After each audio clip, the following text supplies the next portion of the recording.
Okay, good evening, everybody, and welcome to the Board of Finance public hearing, Thursday, March 11, 2020.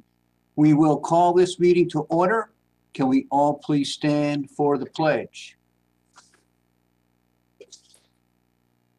I pledge allegiance to the flag of the United States of America and to the republic for which it stands, one nation, under God, indivisible, with liberty and justice for all.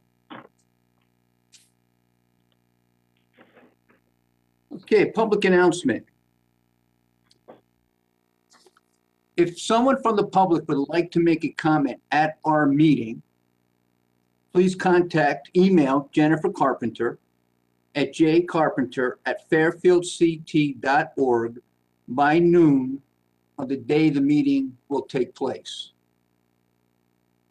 If you wish to make a comment during the meeting pertaining to an agenda item, just make sure you contact her, again, noon of the day of the meeting, and then you'll receive WebEx instructions via email. The public may also send their comments pertaining to an agenda item before or after the meeting to the following email, bof@fairfieldct.org. And as you would in a public meeting, please include your name and home address with your comments. All right, so again, good evening, everybody. Welcome to the first night of the Board of Finance budget deliberations. We will begin our budget hearings tonight with administrative in general, first with Ms. Kupchak, and then with the administration in general, and then finance. So I look forward again this year to working with our board in a bipartisan manner over the next 3 weeks as we recommend a budget to the RTM. Ms. Kupchak, we look forward to working with you and your staff. We'll all do our due diligence as we always do. This board will have 5 to 6 meetings before we vote during the month of March. So I want to welcome the first select woman who will present her budget recommendation. And in advance, Ms. Kupchak, I want to thank you and your staff for what I know was a lot of hard work to prepare this budget. The Board of Selectmen have voted this past Monday. So there were some adjustments, and we will review those as well. So after the first select woman's presentation, I will offer the board to make any comments or ask questions to the first select woman and her staff, and then we'll invite the department heads that are scheduled for tonight. So with that said, Ms. Kupchak, again, welcome. Glad to have you here, and we will turn it over to you.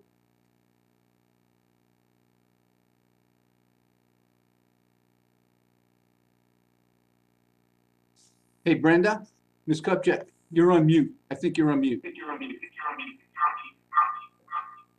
Okay, can you hear me now? Yes. Okay, I have an echo. I don't know why that is. Yes. So we're going to have to figure that out before we continue. We will. So let's all try to go, everyone go on mute. No, it's us. Actually, in the town hall conference room, if you could switch to using the speakerphone. I am on the speakerphone, Dave, but I think that the WebEx, Jared's having trouble understanding how to mute that. Do you see the mute button there, Jared, where it's green?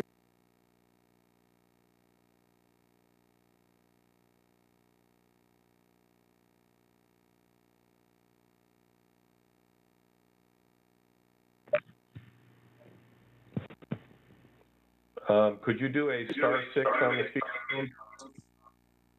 Star what, Dave? *6. Is that good now? Very good. Okay, very good. All right, take 2. Thank you, Mr. Chairman, and I believe all of you have a copy of the presentation, the budget presentation that Jennifer emailed out. So I'll just begin by saying I want to thank our finance department and all of our department heads and our town employees for their hard work throughout this very long budget process. It has been a difficult several months with the arrests of fellow employees and transition of a new administration. I want to thank everyone for staying positive and open to change as we move forward. I especially want to thank our Director of Public Health, Stan Cleary, and his department, along with Dennis McCarthy, the town's Emergency Management Director, for going above and beyond the call of duty this past year. Everything that you see, there is 1,000 things more that these individuals, along with me and the Emergency Management team, have done this past year, and I really applaud their work, their hard work on behalf of our community. I also want to thank Selectman Tom Flynn, Board of Finance Chairman Jim Brown, and RTM leader Pam Iacona for their consistent input over the last several months, working with me to help craft a responsible budget that addresses the concerns of the Board of Finance, the RTM, and meets the needs of our town. I want to thank all our elected officials and volunteers who serve on boards and commissions and make our community a better place to live and work. It is my complete honor to serve as Fairfield's first selectwoman and work with the men and women of Town Hall. This budget's vision statement is moving Fairfield forward. The budget will continue to modernize town government with the introduction of best practices and technological improvements that are grounded in customer service-centric approach for a more user-friendly experience for our residents and businesses. This budget serves Fairfield's long-term liabilities, expands senior and disabled tax relief, and I want to personally thank Vice Chairman Ms. Chris DeWitt for all his hard work with the RTM and on his committee to put forth a very solid tax relief plan. More importantly, this budget preserves the firm foundation for our town.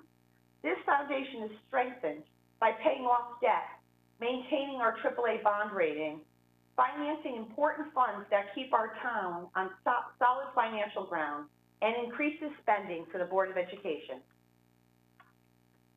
Looking back on 2020 was a difficult year for many of us, especially those who lost loved ones, friends, family to COVID-19. And at times, nearly 20% of our residents were unemployed, while wages remained flat or declined for many, and small businesses were struggling. My goal for the last year was to help our businesses grow, but I had to pivot to assist our small business community so they could just simply survive, while also working with our town's emergency management team to keep our town safe. All this work included providing small business grants, streamlining permitting to keep businesses open amidst the new regulations designed to stop the spread of the virus. We were also able to completely reopen town government within 48 hours of the initial shutdown, with all but essential services operating remotely and some here for the first time in our town's history. Despite the challenges the pandemic brought, we were still able to initiate a reorganization of town departments, a restructuring of personnel, employee training, online permitting, and addressing the root causes of corruption to ensure that this never happens again in our community. But we still have a lot of work to do.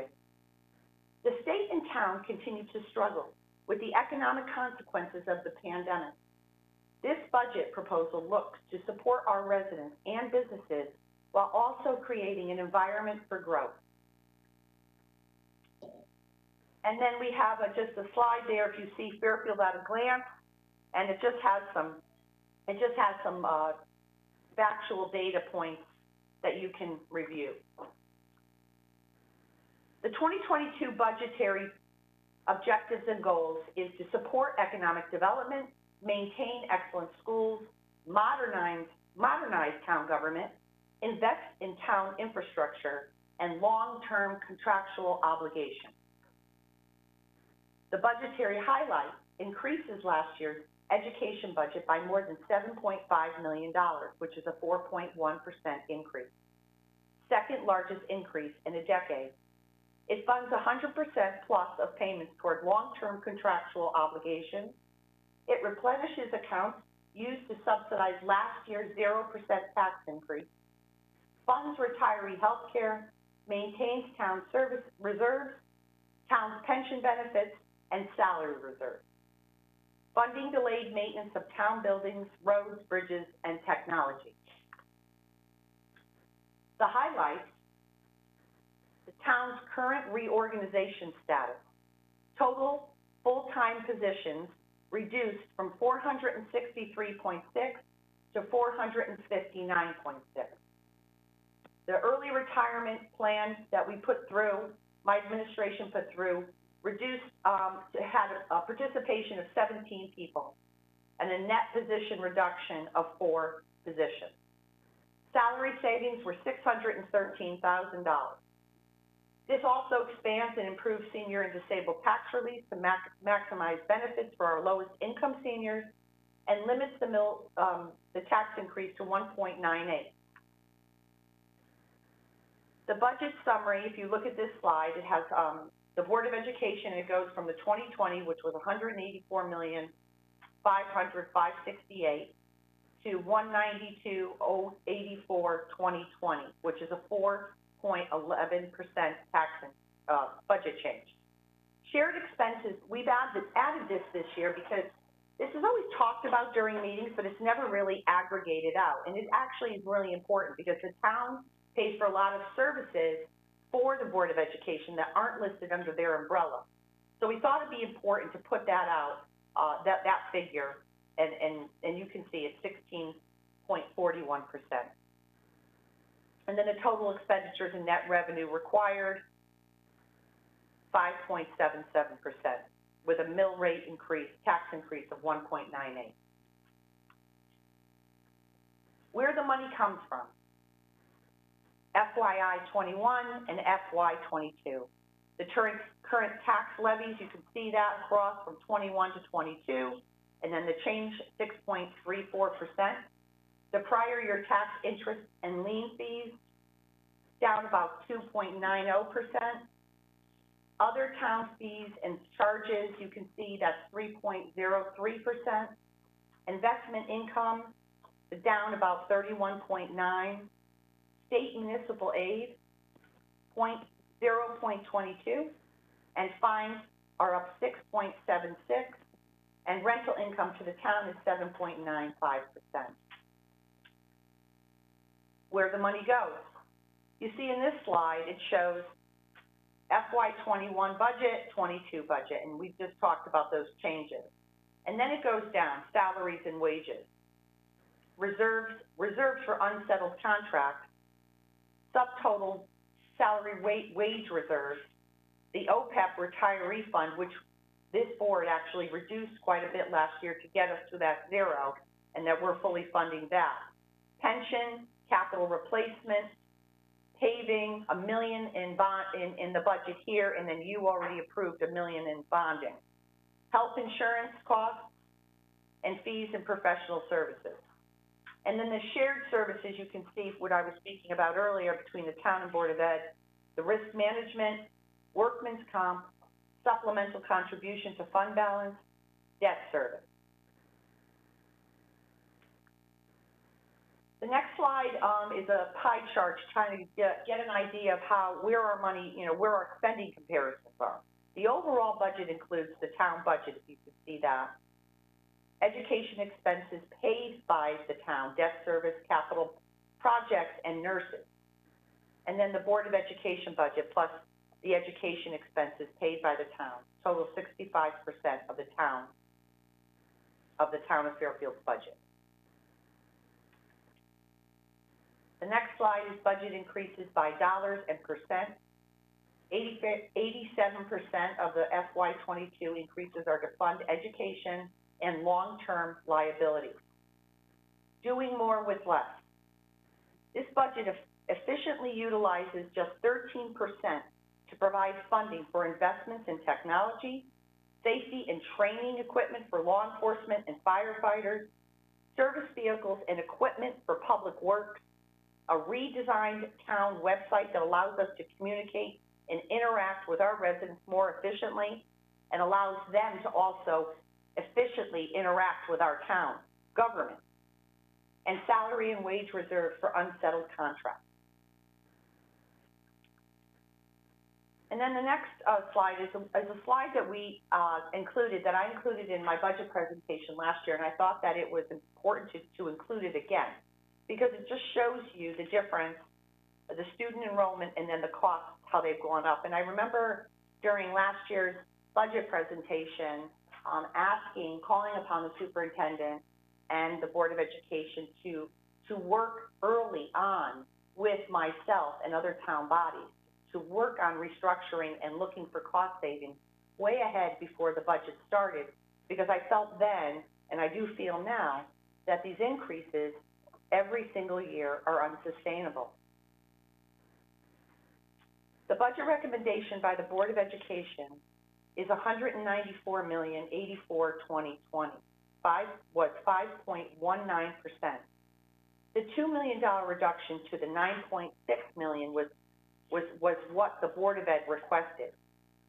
$2 million is less than 1% of the total education expenditures. Budget increase of more than $7.5 million over last year, and the Board of Health Insurance increase was at 11.25 in the budget. And I do want to note that at the Board of Selectmen meeting when we voted, right prior to that, Doreen Mansell had calculated the numbers and had got additional information from the state, and that line is going down $500,000. So the assumption from my administration and Board of Selectmen as well, the discussion was around maintaining the $2 million reduction. And then when the budget moves through the entire process and the Board of Education receives the budget back at their table, that they would then make that reduction to that line item, which they've already been told is going to be reduced. It's been 10 years since the last Board of Ed's operating budget audit, and I spoke to the superintendent about this during the last budget cycle, and he did explain that, you know, it was 10 years and that we could all use an update on that audit, just for our own edification, to understand this a little bit better and see where we might find some savings. All education-related expenses represent 65% of the total town budget, and this budget continues the town's commitment to education. The next slide, we're talking about improving town services and efficiencies by modernizing our town. Online permitting software to offer a one-point entry to interact with departments. All of our permitting departments are impacted by this, and it's kicking off in building, and then it will be conservation and zoning. It'll all interact, but obviously all engineering, health, sewer, fire marshal, tax collector, tax assessor, they're all intertwined, and this will just streamline the entire permitting process and really reduce the workload and make it so much easier for our residents and businesses, as well as our employees. We're also added, this was included in the budget last year, but it's going to be implemented, the automated time and attendance workforce management system. It's the system to monitor employee time, control labor costs, and minimize compliance risk while improving workforce productivity and service to the public. And our digital transformation is an upgrade to our conference rooms, which we have been doing this past year, to allow for virtual meetings. In summary, I believe this budget is a fiscally responsible budget. It protects our taxpayers. It enables growth. It significantly increases education spending, provides critical maintenance for town infrastructure. It limits mill rate increase despite impact of the pandemic, funds long-term contractual obligations, and it preserves the AAA credit bond rating and long-term fiscal health of our town. And Mr. Chairman, I don't know if you want me to go into the reorganization slides and then take questions after that, because a lot of that has to do with what we did with that. Yeah, with the budget, right? So I think it does tie in together, Ms. Kupchak. So I would recommend you continue, and then we'll ask questions. Okay, very good, thank you. And just to note, there was included in your backup was a sheets about what we did Monday, the Board of Selectmen meeting, and the changes, because I didn't change my budget presentation, but I included that information so you could see what was done at the Board of Selectmen meeting and how that impacted the budget now that you're receiving. So reorganization, this is a hot topic, right? Everybody's talking about this. So, I just want to start off with saying that I want to thank the department heads again, and my Chief Administrative Officer, Tom Bremer, my Chief of Staff, Jackie Bertolone, our HR Director, Jim Hazelkamp, for their assistance. I just want to say we have performed, literally, this has been going on for about 5 to 6 months. We had started meeting with department heads way before I even introduced the VRIP plan, because when we knew I was going to try to introduce it, I wanted to have the opportunity to meet with all the department heads and really drill down into each of their departments and understand them better, and then see how we would move forward, because I wanted to be prepared when and if the VRIP passed so that we could jump right to it. Now, it did take a lot longer than I thought it was going to take to get it through the RTM, and it did delay us a bit. But I just want all of you to know that it was a very long and detailed process getting to this part of the reorganization. So my administration initiated a long overdue multi-phase reorganization of town government that began with the review of all 18 town departments, which was concluded over the past year. The initial review determined that there were efficiencies to be gained by realigning positions, reorganizing departments, implementing technology solutions, instituting management and employee training, and the end result of the plan will be a leaner, more efficient town government that provides quality, people-centric services for our community while meeting our statutory obligations. I'm extremely proud of all our town employees and the work that they do every single day for our community. The reorganization will also ensure that their time and talents are utilized in the best manner and to provide them with the support and technology to perform their jobs more efficiently. The next slide is reorganization, a multi-phase plan. So phase 1 was the operational review of town departments. That was finished. And in progress is our implementing people solutions. And phase 3, digital transformation, which we are in progress, and I spoke about that earlier. To-do list, data and additional review. So we're going to take all this technology, all this time management, the online permitting, the reorganization, and watch it over the next year very closely, and then take that data and make additional changes for the next budget year. The next, the operational review of the departments, I did speak about that earlier. We want to gain efficiencies, streamline operations, realign responsibilities, provide better service to our residents and businesses, and reduce personnel costs. Actions taken in phase 1.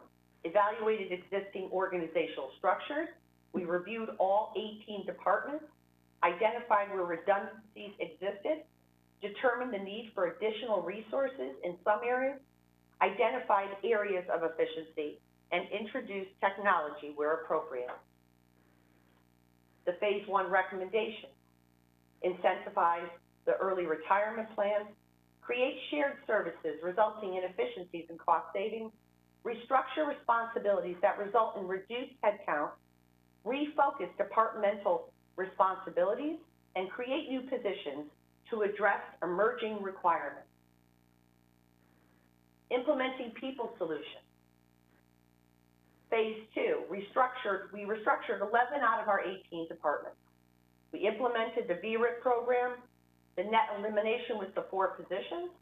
Net reorganization savings, $540,504, which includes which is reduced from the $613,371, which was offset by the $72,867 in reorganization-related costs. We engaged a recruiting firm to assist us in hiring a conservation and budget director, and that passed on Monday from the Board of Selectmen. Realignment of responsibilities and positions. If you look at this slide here, Purchasing, we're adding a new buyer, junior buyer to the purchasing department. As we all know, Your input is invalid. We've all read the DPW audit, obviously, over this last year, and I put the working group together that was led by my CAO, Tom Bremer, and worked with Board of Finance.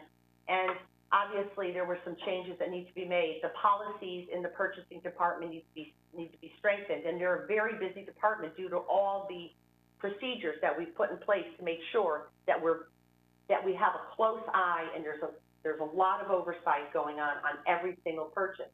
That means that the department, and I've watched it every day, they're very, very busy. And so things are moving too slow down there, and it makes a lot of sense to have another purchasing buyer in that department. In the conservation department, where there's been a lot of excitement, it seems, on social media. The conservation department, over this past year, I spent time working with Mr. Carey before he left, and Mr. Carey's position, it was obvious after meeting with him and working with the conservation department that I could transfer the responsibilities from the conservation administrator between the director and also now a full-time wetlands compliance officer, Sarah, who's in the department, who moved from a part-time in this budget will go to a full-time. Now, when the department lost the director, I had added additional hours to Sarah's position so we could keep the department moving forward. Engineering, the CAD specialist position. As we know, our engineering department is engaged in so many activities in our town: roads, bridges, flood mitigation, sewers, traffic, the wastewater treatment facility. I mean, they have their hands on everything. And Laura Pooley, who's been with our town a really long time and is an amazing engineer, has signaled that she will be retiring in the next year. And it just made sense, due to the fact that the engineering department was overwhelmed as it was to make the CAD specialist into an engineering position. For two reasons. You want to build your bench in that department, and you also want to have that person train under Laura Pooley and Bill Hurley to be able to take and move into Laura's position when she does eventually retire, and then we'll be able to fill the position again with another engineer, and we'll be up to full speed. The recreation department, after consultation with the director, Parks and Rec, we determined that we could eliminate that position and subcontract out the repairs on the equipment, and we put money in the budget for that. The library, we reduced one of the custodians between the two libraries, and after consultation with Helene, we are putting in a part-time custodian in the exact time that she needs it, the most important time based on her needs at the library. The Economic Development Department, they had a Secretary A position, and sometimes that's, well, not sometimes, but all the time, it's not really, it wasn't helpful for that department. So we beefed up that job description and to a marketing coordinator so it could be more robust and more helpful in promoting our businesses and getting the work done that we want to build and grow our local economy. It makes sense to have that position rewritten, so that's what we did. The fire inspector position is a position that the chief has been asking for several years. As you know, our businesses, our universities, our residents, they pay their fees up front to the fire department for permitting it to be able to do the inspections. They pay all the fees in the first year, and then they get a lifetime, basically, of inspection. And we have not been we haven't been keeping up, and there's been a lot of concern about safety and not being able to keep up with our obligations in that area, so we're asking again for that position. DPW, we had a lot of changes in this department, and I can go over a little bit more detail, but if you look at it here, our new positions are eliminated positions. We're moving the former solid waste and recycling manager, which you may recall was Mike Zabruski. We are dissipating those responsibilities into the assistant public works director and also some of the other DPW staff. And let's see here, because I have it written better here. So we're going to,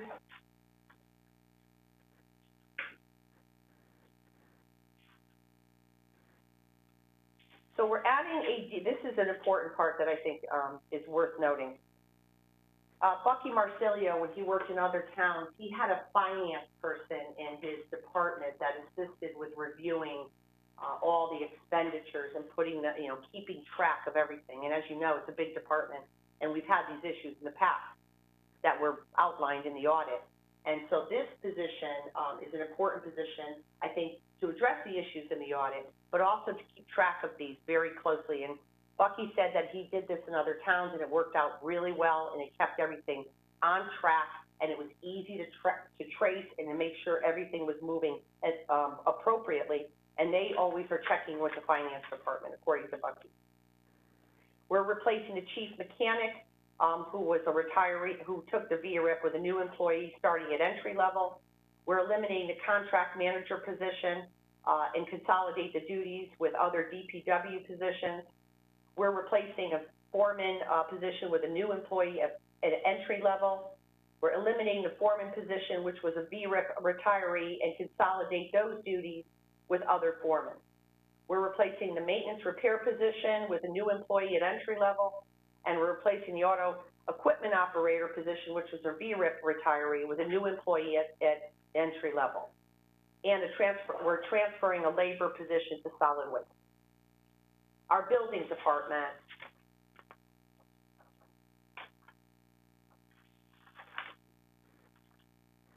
so as you know, Mr. Conley took the early retirement package. He has come back part-time to help us bridge the gap during the transition. I've been interviewing building officials, and I have several more interviews tomorrow, hoping to be able to fill that position quite soon. And in our zoning department, so we had hoped during the VRIP that we would have more participation by some of the admins throughout the town government. And we didn't really get that many admins, because the plan was to add what we thought would be more efficient are floater admins between departments. So in this case, we have the 3 permitted departments that are down the hall: building, conservation, and zoning. So what we did was eliminate the zoning, one of the zoning admins, and made that admin a floater. And we figured we'd put it in the building department because it really could have gone anywhere. It could have went in my budget, it could have went in the HR department's budget. But essentially, this position is going to float between departments and assist where they need it, to pick up any slack that's needed.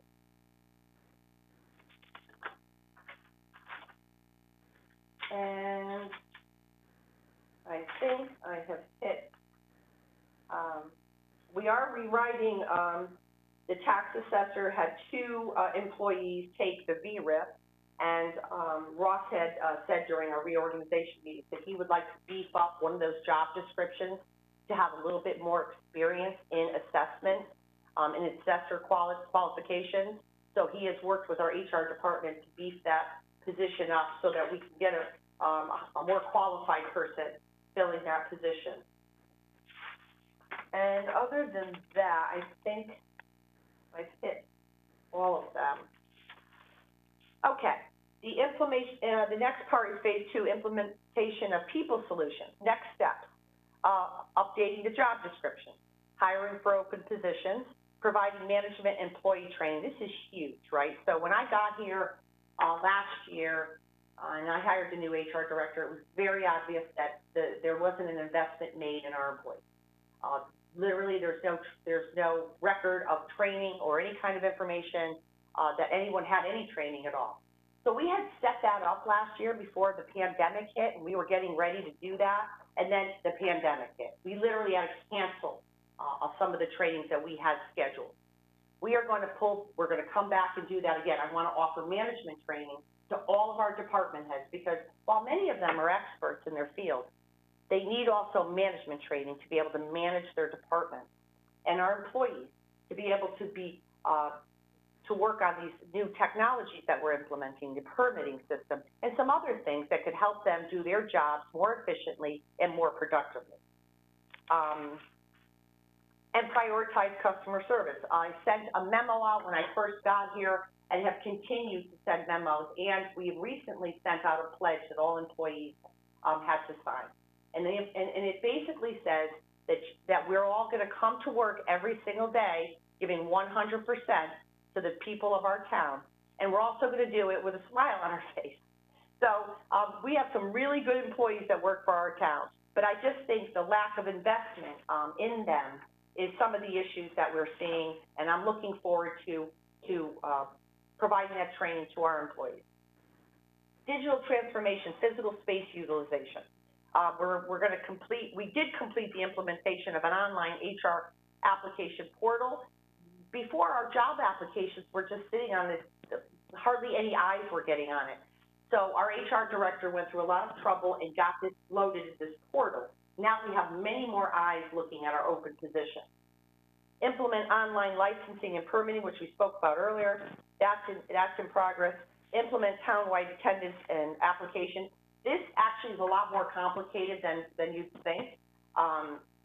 Once that gets inputted, once we go through it's a tremendous amount of work for our HR department, but it's also a lot of work for our payroll and our finance department, because this all has to run through Munis. So it's a clunky, complicated system, but we're going to get it done.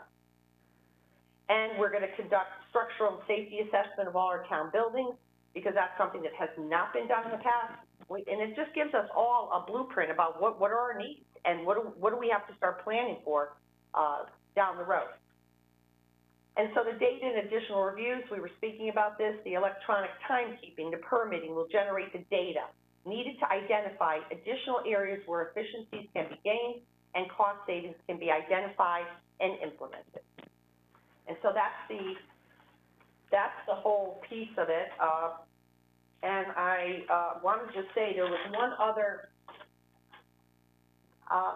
paper, I don't know if you can see, that I included.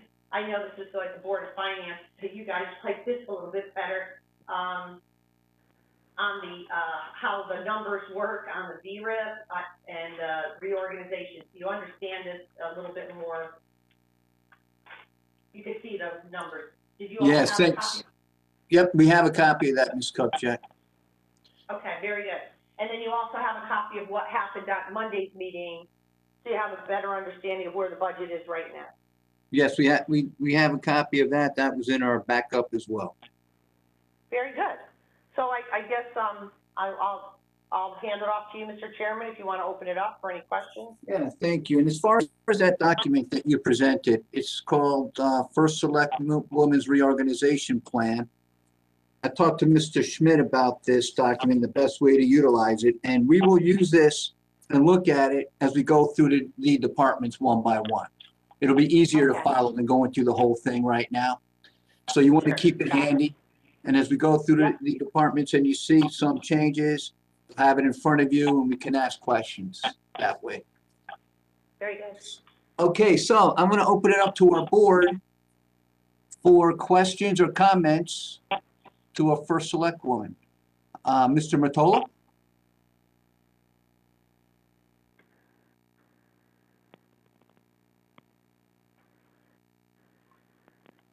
Hi, can you hear me? Mm-hmm. Thank you. Thank you, Ms. Kupchak, for the presentation. I have a comment and probably have some questions, and then I'll probably have more questions as we go through this process. I'm not going to monopolize this. Yeah, I think it's important for all of us to be clear with respect to mixing up terminology like a tax increase and mill rate increase. And Ms. Kupchak, I think in your budget letter you indicated that that if this budget passes, it's a 1.98% tax increase, reasonable tax increase. But the fact is that the 1.98% isn't a tax increase. It's the increase in the mill rate if in fact this budget passes as is. Is that a fair statement? I just want to make sure I understand that. My understanding is yes. I think it's Okay. lower though, John, after what happened on Monday. What is that number? All right. It's 1.90 after Monday's action. All right. So that's the increase in the mill rate. The average taxpayer isn't going to see simply a 1.9% increase over what they paid last year. And it all depends. I know it's a reval year, but I just think we have to be clear about that. And you do say so in your presentation on page 18 that the spending increase over last year's budget is around $18 million, which is a lot of money. But to be fair, I know a lot of that is attributed, or a good chunk of it is attributed to the holes we created last year to get the taxpayer 0% increase. So I just think we all need to be clear with respect to that, this is a significant increase in spending over last year's budget, and we're going to have to deal with that as a board. So I just wanted to throw that out there to the public to make sure everyone understood that. And then,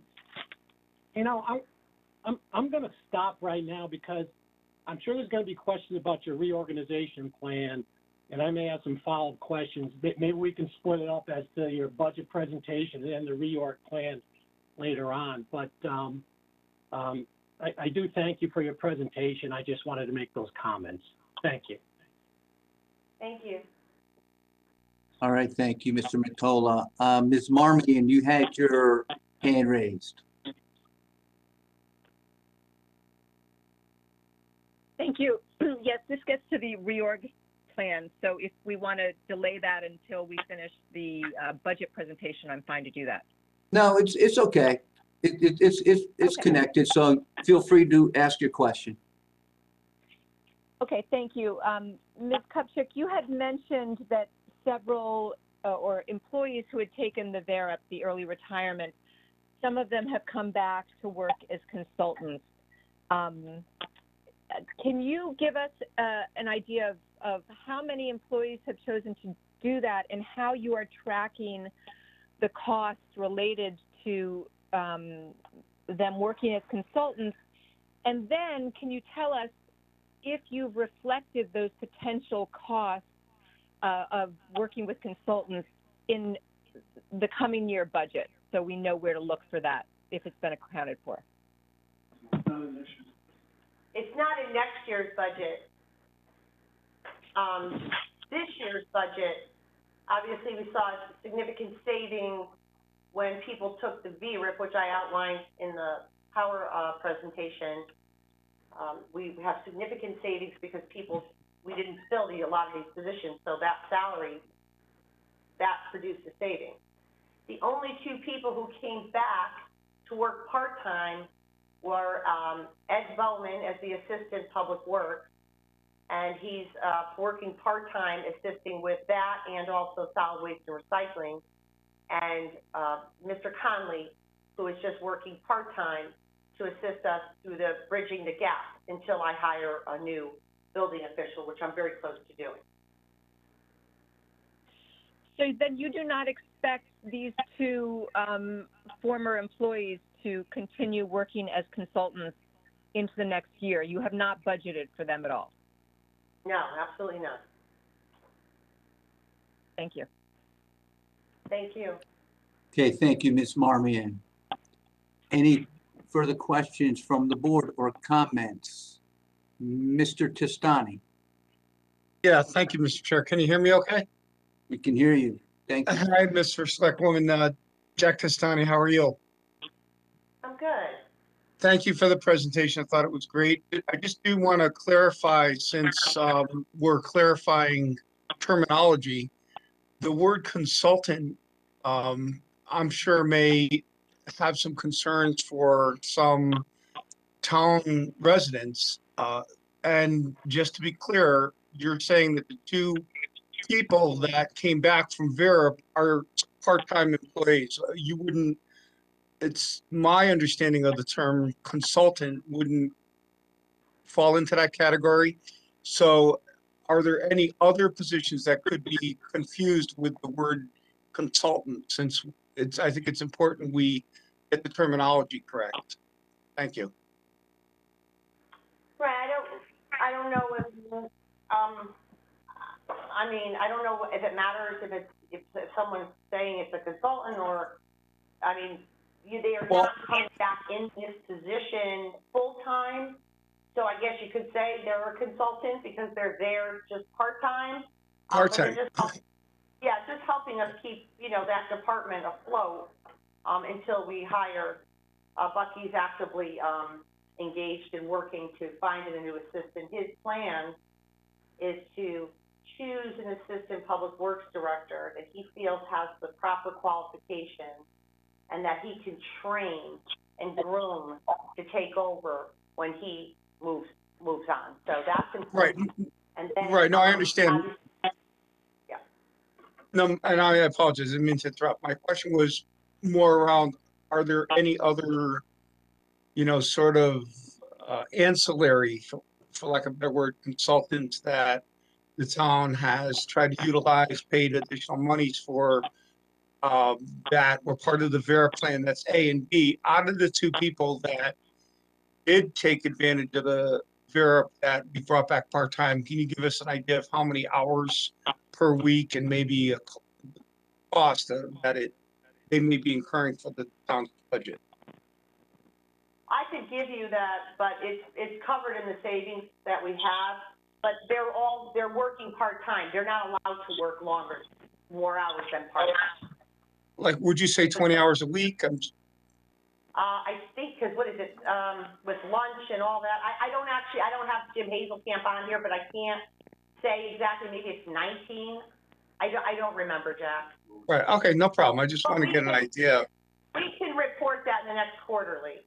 And you're saying it's covered in the savings regardless, right? Absolutely, yes. In Thank those you. departments.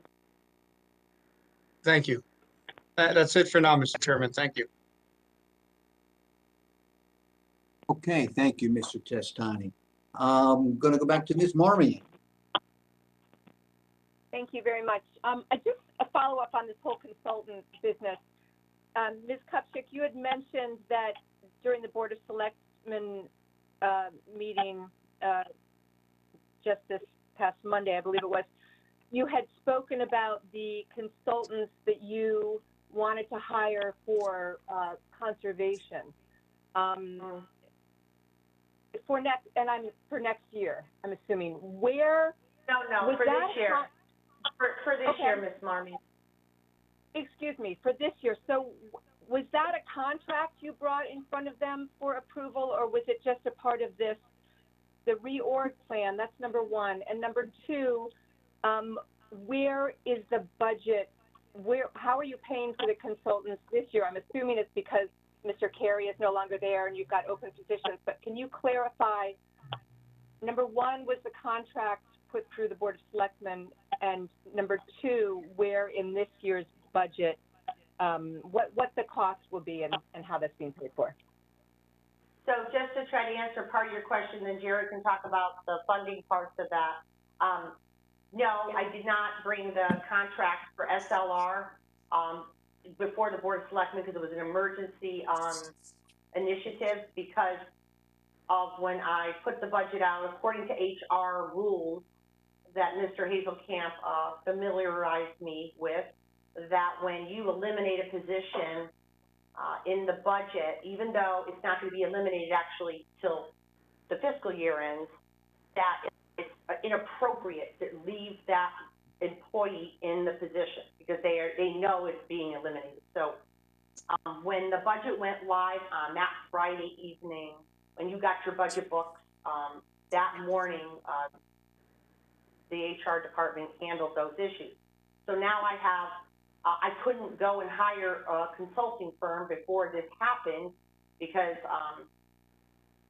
that would have been inappropriate. So we went and used an emergency our emergency, opportunity to hire SLR to come in and assist the Conservation Department with making sure that these, applications are, what Annette would do basically, and what our Conservation Director did was, you know, prepare these applications according to state statutes and regulations, and then bring that information to the commission so that they can make an educated decision. So this organization is a highly qualified, well-regarded environmental consulting firm, and they have been down there since the few days. So it was Friday when we changed the staffing levels there. We have them in there early the next week.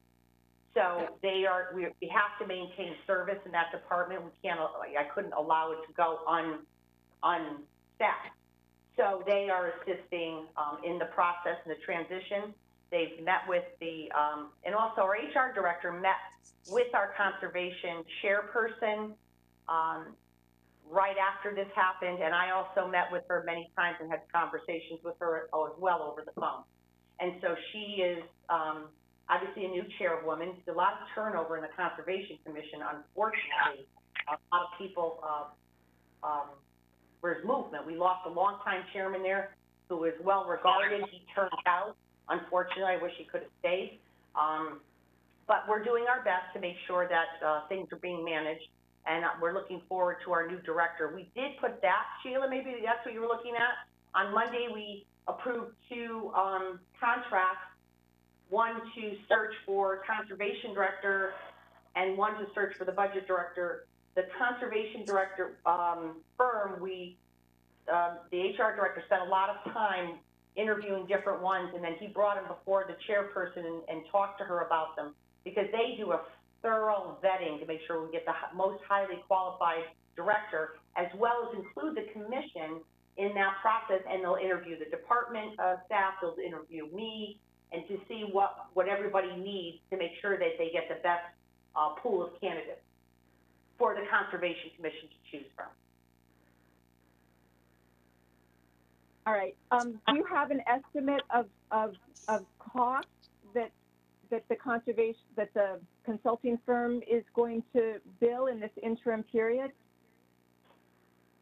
I'm going to ask Jared to come on up.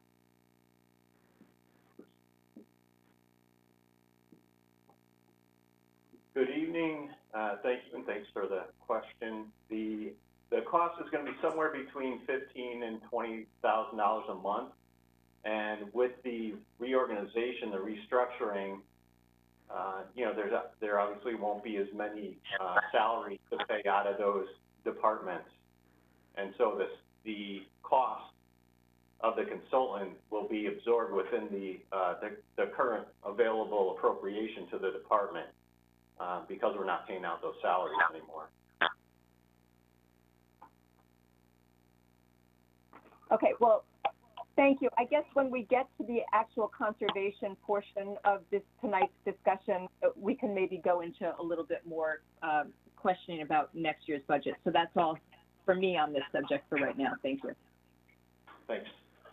Okay, thank you, Ms. Marmy. Mr. Mottola.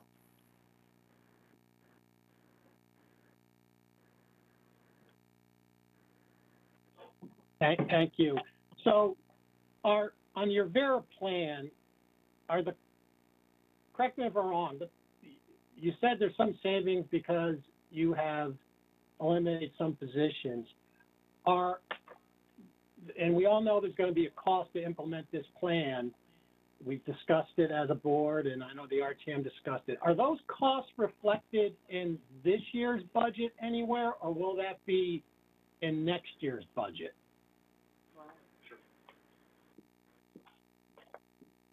I'm back. So any of the costs that are related to this year will be absorbed this year. So if we have costs related to bringing people back part-time, they'll be absorbed because we're not paying full-time salaries. Right. And there are other costs as well that will be absorbed this year. Okay, but we're not. I know we're going to have to increase our payments to our pension because of this plan, is that's reflected in next year's budget. Is that a fair statement? Yeah, so So the actually, additional because the timing of the evaluation, we won't see an increase in the pension ADEC until 2023. Okay. Because the last valuation was through 2020. And then the OPEB ADEC won't be until the following year. We won't see it until then. All right. And then, I guess, Ms. Kupchak, you can answer this. Maybe this is just a little bit of a nitpicking, but being the employment lawyer and labor lawyer that I am, on page, I think it's 13 of your realignment of responsibilities and positions, the DPW budget part of it, I shouldn't say budget, the staff changes, you have that we've eliminated a chief mechanic, a maintenance repair, 4, and an auto equipment operator 3, and you replace them with a mechanic, a maintenance repair, an auto equipment operator. That's not really eliminating positions. You're bringing in the same type of positions, but you're paying them at a lower rate because it's, my understanding is that, for example, the maintenance repair employee and the maintenance repair 4 position, eventually the maintenance repair guy who you brought in is going to become a maintenance repair 4. That's kind of how it usually works in collective bargaining, that there's increases in steps. And maybe you can't answer that question today, but can you have Hazelkamp clarify that for me, maybe for our next meeting, or send an email, unless you can answer the question now. Well, he can do that for you, John, but just to kind of, it's a little complicated, right? So some of the positions were folded into other positions. Some positions were added, like I said earlier, the purchasing. Oh, and I'm sorry, I forgot to mention this during we're adding a part-time grant person to the finance department. If you remember last year, I asked for a full-time grant person. I thought it would really benefit our community, to get money for our town. This year, we're going to add a part-time to see how it works, but I think with all the funding coming out of this administration under this new president, I think it would be a very valuable thing for us to do. So just to get back to what you were asking, it's complicated because we rewrote some job descriptions, we folded some positions into 1 or 2 other positions, we added positions, but the net after all of that reorganization of the 11 departments out of the 18, we ended up with 4 eliminated positions total out of the whole reorg. Yeah, I get that. Can you, and I understand that, just if you could have Hazelkamp clarify those positions that I mentioned. I don't want to belabor that right now. Sure. And also, just so you know, I worked with Bucky really closely on this. And so he could also answer additional questions too on how he realigned some of those areas. My dog got excited with your answer. Sorry about that. Dogs love me, John. Yeah, I know. Thanks. Just if you could clarify that through Hazelkamp and let us know, I'd appreciate it. Absolutely. Jared's writing that down right now. Okay, thank you, Mr. Murtola. Ms. Charlton. Thank you, Mr. Chairman. So for Ms. Kupchak, and thank you for the presentation on the reorg. I thought I heard something, but I wasn't sure if I caught it correctly. So maybe you can clarify. In these next phases of the reorganization, you talked about digital transformation and all this other stuff. Do you anticipate that there will be additional reductions in personnel as a result of these as a result of these next phases, or are those phases focused more on, what you've termed customer service? Like, how do you expect that to shake out going forward over the next, year or two? Both, Lori. I think it could be both based on the data. Definitely customer service. That's very, very important to me.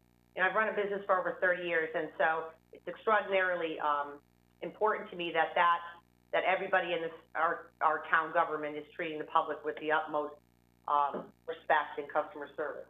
But once we get that data, you know, with the time collection and the online permitting and the technologies and all these different things, we're going to have a much better idea where we might be able to even make even more changes.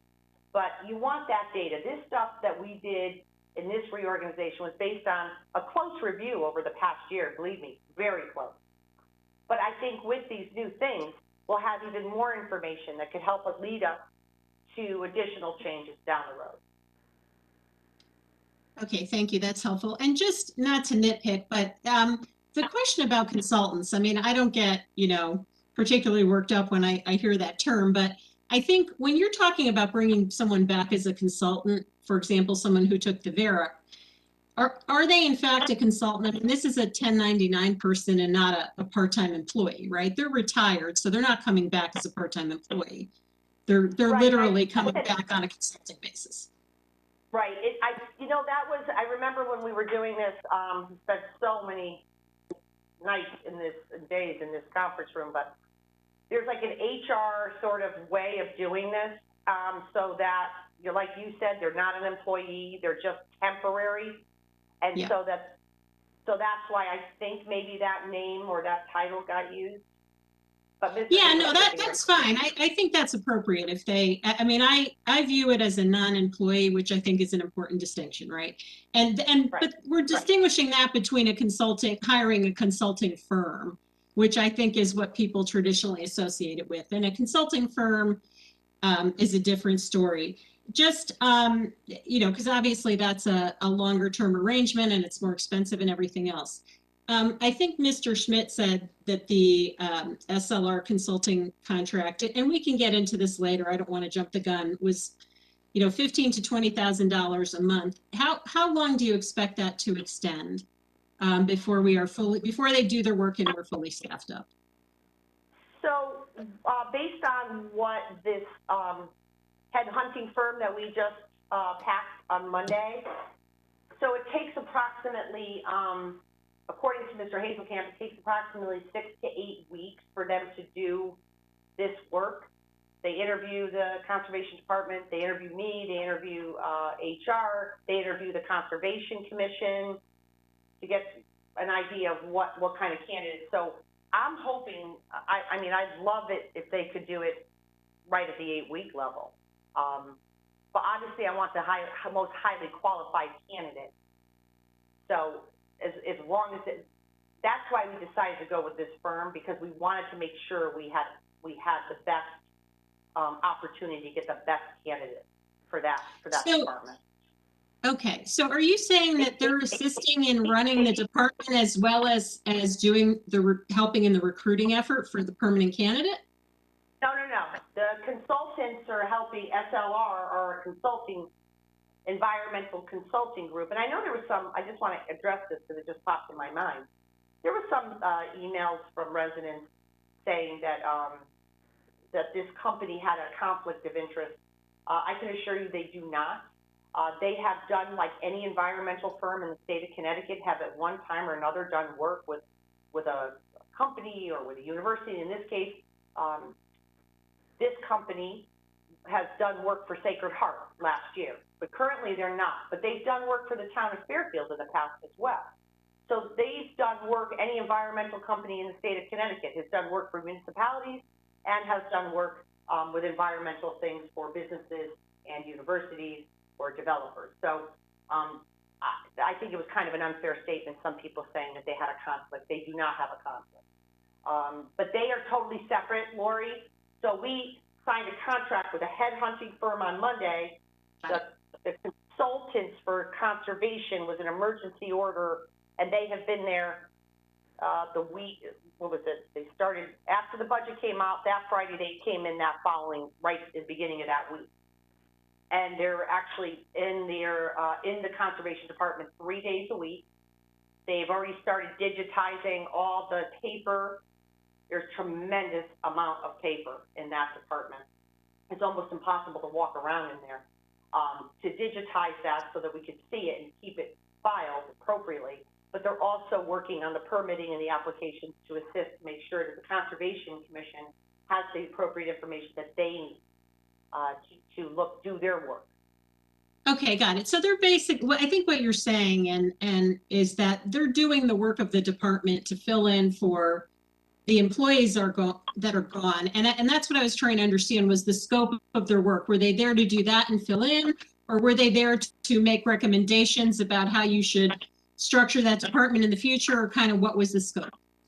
Well, they're also, yeah, they had said that they would give us some recommendations because they have done this, and apparently, according to their information, they do work for towns that don't have conservation departments, so they have that breadth of knowledge as well. But any input that they can offer, I mean, we may take it or may not, but any good information from a company that has that wealth of knowledge is worth having as we move forward. Yeah, I mean, I agree that can be really valuable, I guess. And again, I don't want to jump the gun, so I'll feel free to defer. But I think, you know, in terms of some of the community input that we got, it was more around not the firm's qualifications per se, but, you know, the loss of institutional knowledge. And having worked for a consulting firm almost my whole life, you know, when consultants come in, typically what they do is they interview the people that work there to understand what's going on. And I think the concerns were around, you know, we terminated the positions first, and then we brought in consultants that kind of didn't have, you know, the opportunity to do that. And so I think, again, just, you know, my interpretation of the concerns were around sort of the loss of that knowledge and any, you know, and any concern. I mean, do you have concerns about that, or how do you feel you get there, or put me off until we get to the conservation department? But that was my question.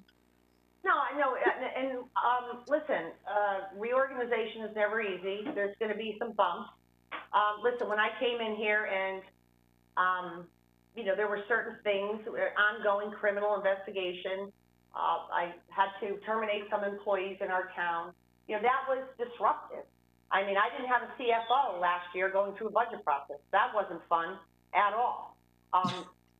But some of these things have, you know, be done. So when we lost our director of conservation, that really upset the apple cart. And you know, so there are things that I just had to deal with, like anybody, right? Any business, any company, there's things that happen. You just have to kind of roll with the punches. So yes, would have been better to have a consultant come in prior, but at the same time, these are environmental consultants who've worked all across the state of Connecticut with so many conservation departments. So I think they understand the gist, you know, they understand what is needed for a well-run conservation department and the responsibilities of that department. So I think I'm really confident in them. They are very reputable, and they have, I mean, Sarah, who's down there now, I don't know if you know Sarah, she's amazing, and she thinks the world of them. She said they're very professional. They're helping her enormously, and to make sure that the department is managed and handled so that we don't have anything falling through the cracks until we get our new director. But yes, Gloria, in the perfect world, yeah, I would have had it, but things happened a little quickly around here. Yeah, we would have had a transition in a perfect world, but that, you know, I don't want to monopolize. I know that there's probably public comment and more questions, so I'll defer for now, but thank you for that explanation. Okay, thank you, Ms. Charlton. Mr. Walsh. Ms. Charlton, you weren't suggesting that we would hire the consultants to come in and start talking to the person that was about to be let go under this reorganization and meet with them for like weeks, are you? To say, I'm about to take over your job, and can you give me your institutional knowledge? Is that what you're saying? Because I think that I don't see how that makes any real sense, actually. No, it actually, I think, is pretty standard that a consultant would come in and interview all the people there to understand, you know, the department. I mean, I don't necessarily think you'd have someone come in and say, hey, I'm gonna, you know, I'm here to replace you in a few months. But I was more questioning, you know, again, the concerns that people raised about lack of institutional knowledge, and a consultant, sure, they understand how this stuff works, but it's more, Fairfield, our land, our parcels, our specific issues, that's the knowledge that you typically have internally. So I hear your question, but I don't think that's I wouldn't characterize that as what I was suggesting. So. Only because I know that's difficult in the positions that I've been in where, I've had to get ready to let people go and, they quickly figure out something's going on. Like, what is the role of these No, people? I hear you. Yeah. So, Yeah. Since I hear the you. last thing I want to do is, I actually couldn't recall, Ms. Kupchak, when you did your VERA, did you promise us that you would remove 3 employees at a minimum, or was it 4? It was 3. Okay, so actually you've gotten rid of an extra person, so we're actually saving more money than under the VERA, I presume? Yes, we're able to, listen, I tried, I wish I could have did more. I was really trying hard. But that's not to say down the road we won't be able to do that. But yes, it's additional savings than I originally thought. Great, okay, thank you. Okay, any further questions or comments? Okay, I just want to make a quick follow-up comment on Mr. Mottola's original comment about the total expenses, which I understand Mr. Mottola's point when you look at the total expenses. It's all there for us to see. And I understand Ms. Kupchak's comment about it not being fun last year, right, without the CFO. As a matter of fact, a lot of things weren't fun last year. So we don't need reminding. A lot of us at this time last year, we were deliberating a COVID impacted budget, right? We just started and COVID hit. We actually had to postpone the budget hearings, and we picked them up, and we're dealing with a completely different situation than what we thought we would be walking into just a couple of weeks before. Now we came around together, and I was proud, really, of us and of the way we as a board worked in a bipartisan manner to recommend a budget to the RTM. And we recommended a budget with a tax increase of 0.37 because spending went up minimum. And as we went through the process and we made our final vote, all of us knew that we were creating these funding cliffs and we were going to have to address them sooner or later. And some of these funding cliffs, we know what they are, but I just want to say for the public, were OPEB, 3.8 million. Contribution to fund balance was 1.2 million. We withdrew funds from debt service, if you recall, of 2.3 million, basically took everything out. The wage reserves for open contracts, we'll discuss at some point, 600,000. And that doesn't include the Board of Ed and a non-lapsing account of 2.5 million, right? So just on the town itself was $8 million. And the RTM agreed with us, and in a bipartisan vote, and I think they did a very good job too, came together. And they not only accepted our recommendations, but they made additional funding decisions to bring the tax rate to 0, which was a responsible thing to do under the economic circumstances. So here we are, it's 1 year later, and I want to compliment the first select woman because she funded those cliffs. She funded the long-term liabilities in this 22 budget, which we asked her to do. And if we didn't flat out ask, we strongly suggested that we wanted these long-term liabilities funded for the benefit of our town. She could have, Ms. Kupchak could have taken an easy way out, a politically easy way out, right? Because she could have not have funded everything and come in at 0, and then we would have had to have dealt with it. So I want to compliment you, Ms. Kupchak, for not doing that. You listened to our board and you funded the long-term liabilities. You had to deal with the wage reserves. You even put the fund balance in there, in this budget. So, for that, that decision has my respect. And funding these long-term liabilities, as we know, is a must, as the expenses are real, they exist, and we have our AAA credit rating to protect. But that does not mean that we as a board, in one form or another, should not discuss that. We should discuss this and see how we want to move forward. And long-term liabilities aside, Ms. Kupchak made staffing changes she felt were needed in the best interest of the town. That amongst other things, we will review in total. So we as a board can decide based on our due diligence, and I agree the reval has a role in this. We'll talk about that. So we'll discuss after we do all our vetting, how do we want to move forward? And we'll make a decision how we want to move forward and what do we want to present to the RTM. And my hope is that we present to the RTM a budget in a bipartisan way. It's a bipartisan budget. And we'll work together on that. We'll work with Ms. Kupchak on that and her administration. Our goal as a board has always been and will continue to be to do what's in the best interest of the town and the taxpayers.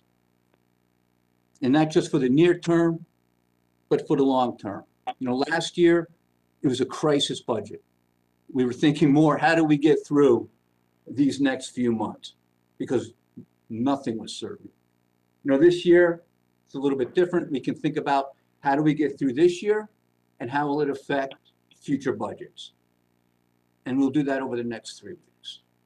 So I just wanted to make that point as we take a look at this 22 budget and tax rate projection.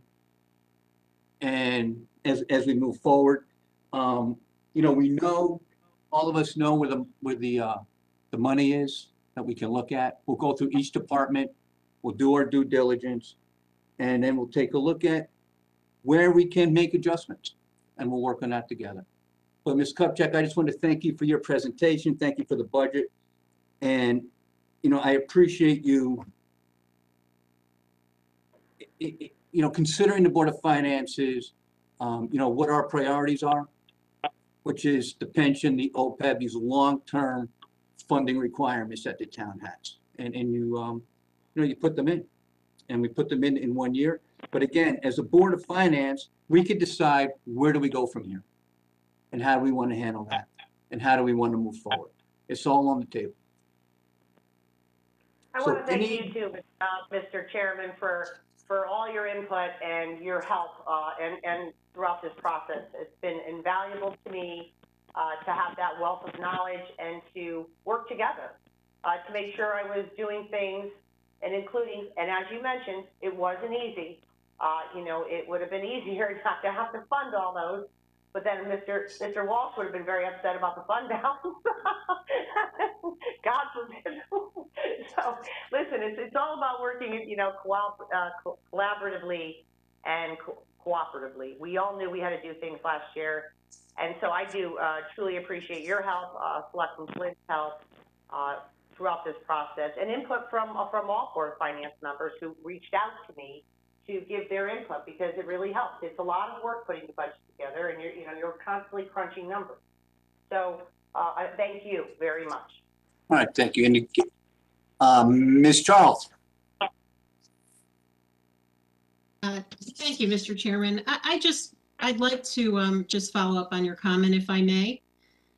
I agree with everything you said. The reason we've got a 6% or more than a 6% spending increase in this budget is largely because of these cliffs that were created last year, in part by reductions that our board unanimously recommended. But what I want to keep the focus on is what Mr. Mottola referred to previously, is that this is in fact a 6% tax increase. And the question, and we can debate that, we can debate whether we replenish these cliffs all at once or we do it over time.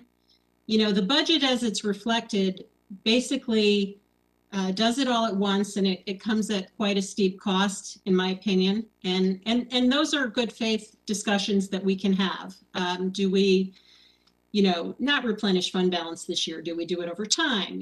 How do we fund some of these things? But I want to be very sensitive to the fact that that's what we're talking about, and avoid confusion to taxpayers and the public that this is a 2% increase. I think we all understand the mill rate is really not, the change in the mill rate is not a real number. It's, that's an apples to oranges comparison, and that's not what people are going to feel in their tax bill. And so I hope we, as we look at this, we can think about how we can responsibly replenish that funding that was cut last year in a way that's doesn't sting as much all at once. Because I believe if we don't do that, then the exercise that we went through last year makes no sense. It makes no sense to, come to a zero one year and then basically give it all back the following year in one big number, but put it disproportionately on half the town in the year of a reval. So, as I said, I think we will have lots of good discussions about this in good faith, and, knowing the board, I'm sure we'll find common ground on much of it, if not all of it. And I appreciate, I appreciate, all the work that the town has put in, and I look forward to working with my colleagues on this. Thank you. All right, thank you, Ms. Carlton. I'll go to Mr. DeWitt and then Mr. Walsh. Thank you, Mr. Chairman. Chris DeWitt. I agree with all the chairman's comments, and I agree with Ms. Charlton as well. We could sit here all night and debate 6% increase. I mean, it's on slide number 7. It tells exactly what we're doing, or 2% mill rate increase, right? And I agree. If we say 2% or less than 2% mill rate increase, it's a different story than, maybe not the whole story, to the increase here. But I want to address what's in the budget, right? For a second, to not talk about percentages, but to talk about what's in it. For example, senior and disabled tax relief, and the first select woman was very kind to call me out and thank me for that work. But it was a committee, certainly all of our committee. There's $500,000 more in less revenue because of senior and disabled tax relief. That's substantial, right? We've already talked about all the things that we're funding, all the cliffs that we're funding from last year. And, I've had there's been a lot of debate on social media, and I want to say right here, we need this. The budget is always a sum of its parts, right? We can all rally around Board of Ed, or we can rally around town. We all have to come together in this. And the town side needs help. We've made a decision as a board to put approximately $3 million over 3 years to get us back on a plan where we have trucks and we can support our citizens with snow plowing and all the other things that we expect from our taxes. So I want to just thank the first select woman and her team, especially for a budget that is, I think, meets the needs of everyone in town, not just the parents, not just the kids, not just seniors, but everyone. And if we want to characterize it as a 6% increase or a 2% mill rate increase, well, go right ahead. But I think whatever money we're putting into the budget this year is going to the right things for the right people. So thank you. And thank you, Ms. Selectwoman. All right, thank you, Mr. DeWitt. Mr. Walsh? First of all, Mr. Chairman, thank you for your comments, and yeah, I think I'm looking forward to working with everybody here and in a bipartisan way and going through this and hoping for a much better budget season than last year. So thank you for your comments, and also, I mean, since First Select Woman directed it to me, I'm very happy you funded the fund balance and some of the other long-term liabilities. As you know, they're sensitive points for me, and it was hard for me to cut some of those last year to try to get it to a zero, but I thought it was important during a pandemic with what was going on to do that. In regards to Ms. Charlton's comments, I'm kind of surprised by them. I don't see that we bring them in over time. It's going to cost more money because we want the benefit of the interest and things on some of these accounts. And you could look at it as a gift or something. The fact that we have this revaluation to allow us to come in and bring this fresh money to the table, I mean, I was terrified. I thought we were going to have like an 8 to 10% tax increase this year to be able to restore everything we brought in last year. Something I think there would have been a lot of agita about with taxpayers. So I think with what's going on with the revaluation, I think it's better to quickly restore a lot of these long-term liabilities. I mean, Charlton, you and I have spoken a lot about it. I know you're a fan of and a supporter of fully funding long-term liabilities like I am. So I was a little surprised to hear you say that you want to do that possibly over time. I mean, we can talk about it when we get to it. It just concerns me. I think I'd rather not do that. I think it's going to cost more over time, and I also think it's going to negatively impact the taxpayer if we do that. But we can talk more about that. It's just a concern. Thank you. Could I, Mr. Yeah, Chair, you should I can. just respond? Yeah, thank you, Mr. Wall. And you're right. I am one who, I hated cutting the OPEB funding last year. I am fully supportive of funding it 100% this year. I did pick up on one thing you said, which I think is really, really important. You know, this grand list increase is not in fact fresh money. You know, almost all of it, you know, other than 3/4 of a point, as Mr. Murray told us last night, it has nothing to do with fresh money. It's not growth. It is just an increased assessment on existing taxpayers. And so you know, I think that's the confusing point, and that's the point I'm harping on, because, you know, in a year like this, when we've got a reval that's mucking everything up, the only thing you can look at is the spending increase, because ultimately that's what's being charged to taxpayers. So, you know, normally a mill rate increase is easy to define. That's how much your tax bill goes up by, because the change in the grand list is new property and new growth. And, you know, that is not fresh money this year. And so when I was talking about doing things over time, I was specifically talking about, you know, fund balance and some other reserves and things that I think we can have, not the pension liabilities in OPEB at all, but some other things that I think we can have a conversation about. And I'm sure we'll have plenty of debate on that as we go forward, but I did just want to clarify that comment. So thank you again. All right, thank you, Ms. Charlton. Appreciate that. Mr. Walsh, thank you. Any further comments? I do just want to stress that, you know, some of these liabilities are more, you know, we have to watch much closely than others. And OPEB is one, pension is one, fund balance, you know, it's extremely important. It's important to the rating agencies. It's important that we keep to our policy, which is 11 to 15%. And so, you know, we'll see how this goes over the next 3 weeks. We just have to be clear on how we got to where we are. We made the right decisions, and I'm sure as we move along, we're going to make the right decisions this year as well. So, any further comments? Mr. Testani.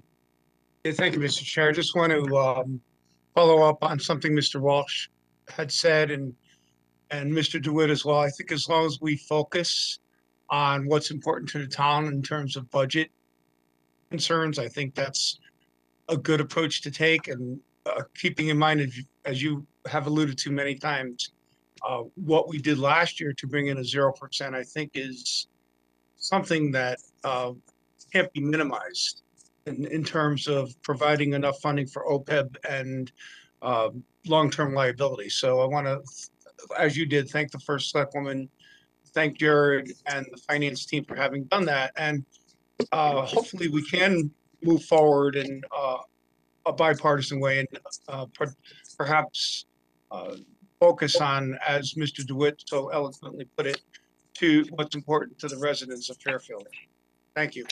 Thank you, Mr. Testani.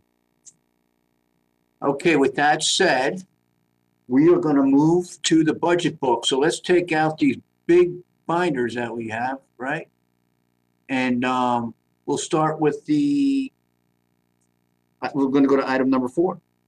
And we're going to start with the first select woman's office, 1010, and that is on page 45. So let's go to page 45. Right about there. Thank you. So, Mr. Ms. Chairman. Kupchak, you have this one? Yes. So, you can read the, service description, and so, you know, obviously my office sees everything all day long, every day, but we're trying to provide leadership and guidance to our town employees, obviously all the boards and commissions, while also overseeing the expenditures and the public relations of our town and fielding a whole lot of questions from our residents. We're trying to provide better oversight, provide clearer communication to department heads, and providing a high-level response and communication to our citizens and legislative bodies. I instituted the newsletter when the pandemic hit to obviously inform our community. Back then, I was sending it out 2, sometimes 3 or 4 times a week with updates because people were severely concerned, and all of us were. But I realized that our residents really liked having that level of communication, and that takes a lot of work actually to get that newsletter put together every week. Last Friday, I was in his conference room till almost 9 o'clock at night working on it. But it is something that our residents really value. They feel like they know what's happening in our town, so that's really important to me.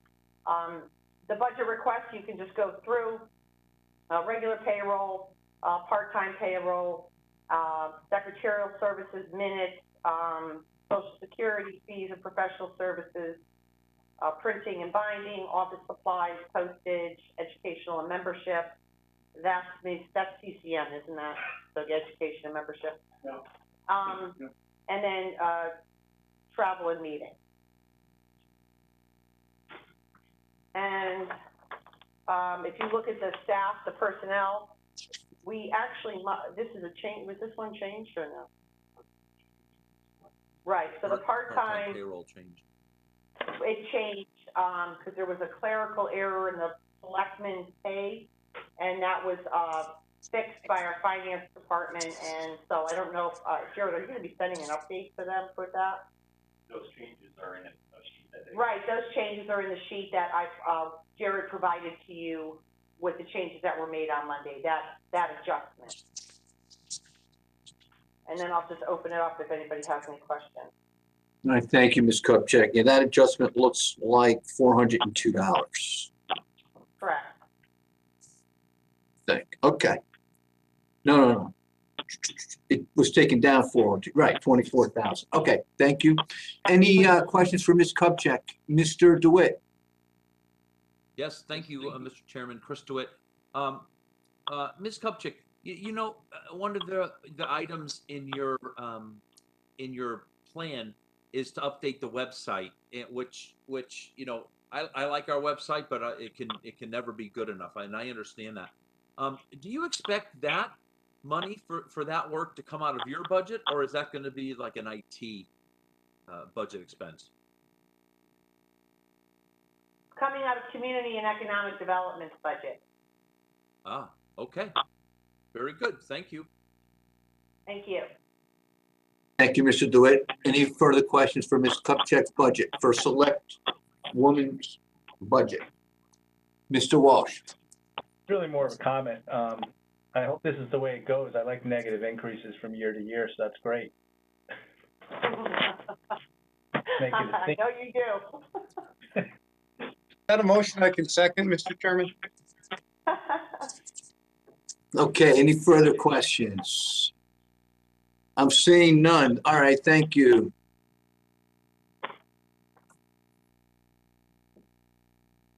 All right, we're going to call up the town clerk, Miss Betsy Brown. We'll go to page 48. Betsy, good evening. Evening. All right. Any comments you'd like to make about your budget? Anything you would like to point out? The glaring increase in a couple of my line items, that is directed to election costs, because right now we don't have guidance as to what the November election is going to look like. If we will have to supply an absentee ballot again to, every registered voter. We only have guidance from the Secretary of the State's office for election events through May. So given that our voter rolls have increased, we're over 40,000 registered voters now. I made adjustments to my printing budget, postage, and overtime. All right, thank you. Any questions on the expense side for the town clerk? Ms. Charlton? Yes, thank you. And that makes sense that we would have additional costs given, if we do have the kind of the no excuse absentee ballot extended, but obviously we had a presidential election this year, so we had those costs in this year, but were they not reflected in the approved budget that we're using as a comparison here? Or No, how does that work? We actually, the registrars of voters and my office, we received grant money from the state because it was a federal election. There were monies available, which offset these accounts. So it's not reflected yet, basically. Got it. Okay. So the increase that you proposed, was that informed by what it costs, pre-grant to do the? Yeah, it's how much does it cost to send out an absentee ballot set, with your ballot, your instructions, your inner envelope. So that's, 65 cents, per envelope, that kind of thing. Okay, great. Thank you very much. Sure. Okay, thank you, Ms. Charlton. Any further questions on the expense side? If not, we'll go to revenue. So please go to page 19. And I don't know if you have it. I don't know what paperwork you received, but the Board of Selectmen increased my conveyance tax line, and it now stands at $1,975,000. Yes, we do have that. Thank you. We have that in our backup. Everyone should have that from their backup. It's on the second page. And we see that the Board of Selectmen voted to increase conveyance by 100,000, as you said. Okay. So taking a look at revenue, up a little bit from last year, 2.2% increase, plus more now with the extra 100,000. Correct. Okay, recording fees increased by 50. And that's basically, I based it upon, what we think our volume is going to be, and on the interest rates, people will be refinancing. Okay. And then marriage licenses went up slightly. Yeah, everyone that had it postponed from this past summer, the coming summer. Okay, well, hopefully they have the reception in Penfield, so we can get Anthony's budget up. Okay, any I can make a plug for it. That's where I had mine. nice job. Thank you. All right, any questions on the revenue? Mr. Walsh? Good evening, Betsy. Thanks for being here. Thanks for the hard work. I know you went through a tough season with the election, so so thanks for your service. Thank you. So the dog licenses, all I heard during COVID was everybody was getting a dog. So I expected to see that number like double. Are there a lot more dogs in the town or no? Is that just all? Well, there might be a lot more dogs. It's a compliance thing if they're actually licensing them or not, which I'm not enforcement. So you have to ask animal control. Okay. All right. In regards to all you hear is how hot the real estate market was and still is. And we see the budgeted number in our book for fiscal year 21, but separate from conveyance taxes, like recording fees, certified copies, is that number up more than what that you budgeted for in fiscal year 21? Or we have like overages, do you think, that we're going to be coming in at in those areas? For the current fiscal year, Yeah. we're already at 2.3 million in conveyance. And Okay. that's through the end of last week. Okay. But because of inventory, and right now there's a lack of inventory, we just don't know Sure. if it'll continue for next year. Okay. How about like recording fees and certified copies? Is that up over what was budgeted for the current fiscal year significantly because of all the real estate activities? Yeah, I think we're going to be closer to 300,000. This current fiscal year, we're already at 273,000, and current year budget is 285. Okay. I presume a lot of that, I mean, maybe I'm wrong for presuming this, but because of COVID, was a lot of that done through the online system to be able to produce it, make these copies, and then we get the money through that? Yes. On the copy? Okay. Yeah, it's been, I have to say, our records management system that we brought in a few years, I think we're going on 6 years with them now. They were a godsend with COVID, with people can get their copies online. And also we do e-recording, and that's done very well as far as people submitting the mortgages and releases through that. Great.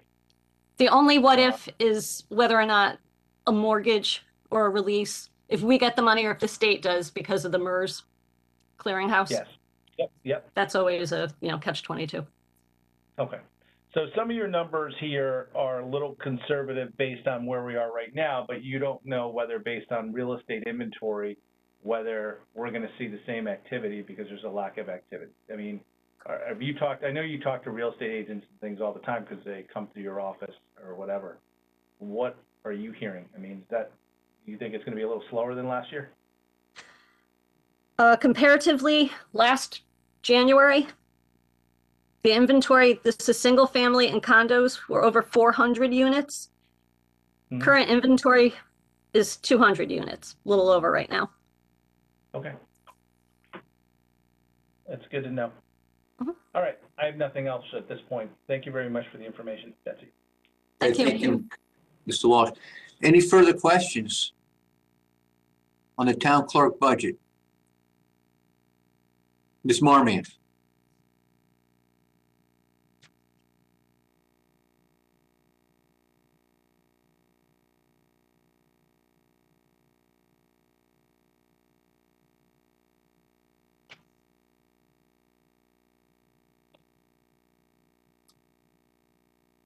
You might be good now. Okay, so I apologize. I actually need to go back to the first select woman's budget. So if everybody's done with town clerk, if I could go back, I apologize. Okay. Excuse me. Any further questions for Ms. Brown? Okay. Betsy, thank you. Appreciate it. Have a good evening. Thank you, Betsy. Okay, let's go back to page 45. And Ms. Marmion, go ahead, ask your question. Yes, Ms. Kupchak, it's not in, I don't see this in your payroll budget for your employees, but I noticed on the website, on the town's website, that you're listing somebody called a community relations person listed on the website, and I don't see it in the budget. Is this a new position? Are you renaming a person, or can you clarify that for us? So in the past, Sheila, if you recall, the town had two part-time people, Rose and Lucy, and they were always listed in the purchasing department's budget. and they answer the phone. So they retired and we reorganized that position. And that position is now held by someone who does those same things, but also additional skills and items, and is doing a little bit of work for the finance department. So where is that person now housed? It's just like Lucy and Rose were under the prior administrations. They sat up here, they answered the phones, they greeted people. This position replaces those positions. Those were always listed in the purchasing department budget. So we left it the way. I apologize. So we'll find that position under purchasing? Yes. It's the same exact. So the two part-time employees, Rose and Lucy, we combined that salary and hired someone that has some more skills, ability to do website stuff and assist with the newsletter, answer phones, respond to residents, things of that nature. All right, so I guess I just needed the clarification. That's not within your department. It's within purchasing, and we'll get to purchasing and discuss it then. That's correct, right? But it's the same as it's always been. It's the same positions that have been in the budget for decades. Thank you. And I thank you for that clarification. I just have one other question, and this was brought up by someone else in the past, which is that we had requested an ROI on when you appointed we had the emergency meeting and you appointed new staff, and that was the Chief Administrative Officer. We were looking for an ROI, I think it was the RTM on that. It's been more than a year now. Can you get that to us, or have you developed that, that we can take a look at that? I suppose we could do that. I would just say that, you know, without an ROI, which is typically something that's done in businesses, as I mentioned before the Board of Finance back when I asked for this fund and I showed the comparisons to other towns and their front offices, our front office in Fairfield was woefully understaffed comparative towns of similar size. And so that's why we added the position. But I could list off quite a few items that Mr. Bremer handles, but I would say most notably his assistance with the Board of Ed, helping them with some purchasing items, saved over $300,000, and literally that pretty much would pay for his salary till the end of my term. And I appreciate that. I'm just following up. I believe it was the RTM that requested this. There was a lot of discussion about this position, whether or not it would be full-time, part-time, eliminated. And at that point, there was a lot of discussion. It was very close, actually, in terms of the vote. So just as we review employees, it would be helpful to have that in writing, Ms. Kupchak, because it's going to come up again, I'm sure. Sure, okay. Thank you. Thank you. Okay, all right, thank you, Ms. Marmion. Okay, Mr. Walsh. Yeah, I heard about what Mr. Bremer did with literally like 2 or 3 phone calls and helping Board of Ed purchase those tents and saving $300,000 to $400,000 that the Board of Ed could have said that they did save literally because of what he did, literally pays for his salary almost for the next 3 years. He should probably look at more of that stuff. If he could make 10 calls a day, it'd pay for a lot of things. So, you know, in regards to return on investment, that's pretty good. 2 or 3 phone calls and he pays for his salary for 3 years. Okay, thank you, Mr. Walsh. So, Ms. Kupchak, you might want to include that and other projects he's working on and what he's doing for your administration and for the town. I think it would be worthwhile and actually interesting, because I'm sure he is working on more than a few projects that will have and has had an ROI. Okay. Is that all for the first select women's office? Okay, so we're going to skip to FairTV. Let's go to page 51. Mr. Stretzler, are you here?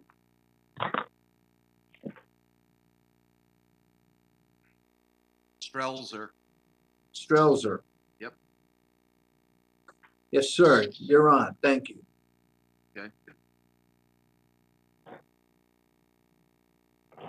You have anything you want to say about your budget, $75,000? The only thing that we would like to add, which kind of came up fairly recently, is the commission voted unanimously to add or try and request to add $4,200 to Jerry Spino's salary as a cost of living increase, since he kind of works by himself. Other than that, we're pretty much status quo. Is that in the budget currently, or is that something we would need to add? I think we tried to add it, and then my fault, I didn't get it added, but we'd like to try and add it now if we can. If we can't, he understands. Okay, we would have to add it as we vote on the budget, so. Understood. You may want to request that in writing if you could, please, so it doesn't get lost in the shuffle. Sure. Okay, any questions on FairTV? Just for clarity, Mr. Chair, this is Jack Testani. Would that be under manager fee? Yes. Or fair fee? Okay. Yes. 4,200? Yes. Ms. Charlton? Thank you, Mr. Chairman. Can you just refresh our memory, if you could, on the increase in 21? I see that it's basically flat from this year to last year, but last year was a significant increase from fiscal 20. And I'm just trying to remember what that was. Was that meant to be sort of a permanent increase? Was it an aberration? I just can't remember at all. Permanent increase, and again, that was a salary increase. We also had a lot of expenses. We had to start replacing equipment that's beginning to fail because it's at least 13 or more years old. So, right. Well, equipment would be a one-time thing, right? So you're saying that whatever it was, the $20,000 increase last year, that was primarily salary? No, the $20,000 increase was equipment, and it's a one-time thing because our again, equipment's old and it's starting to fail, and we've got to replace. Right, but if it was a one-time thing last year, then why is this year flat to last year? Would it not have gone down? I'm sorry if I'm not understanding it. All right, then that's got to be the salary, which would be a continuum. I don't have the budget in front of me, but. All right, so here's the question, okay? The question is this. The budget is $73,000 this year. Yes. And that's what was approved last year, but now you want to add 4,200. Yes. For Mr. Spano. But the budget from 20 to 21 went up $20,000. You're saying it was a one-time fee, one-time charge, which is something finished, okay? One-time charge of 20,000. So if it's one time, the question is, why wouldn't it go back to maybe 57 or 8,000, where it would include the increase, but not the one-time charge? I think that's what Ms. Charlton's asking. I understand that, but we have, again, that's going to be more equipment that's going to have to be purchased, servers, and we deal with the cable companies, and we, like I said, equipment's getting old, and we have a plan for the next couple of years where we have to refurbish or replace equipment and update and upgrade. Okay, so it's for the salary plus another one-time purchase of equipment, of different equipment. Yes. Okay, so maybe with the salary, you can include what that equipment is. Okay, sure. And because it's got to add up to $73,650. Got it. Ms. Charlton, back to you. That was my only question. Thank you. Mr. Testani?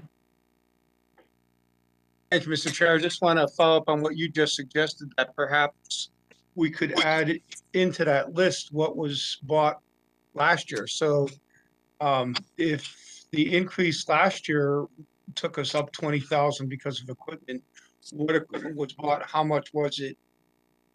Perhaps there could be a list, and then what's in this budget for equipment with a list and how much each piece of equipment is.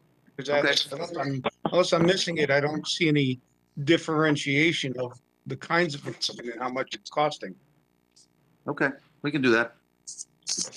And, Mr. Walsh. Good evening, Mr. Strelzer, and thank you for the service that you provide to the town. I appreciate that. It's our pleasure.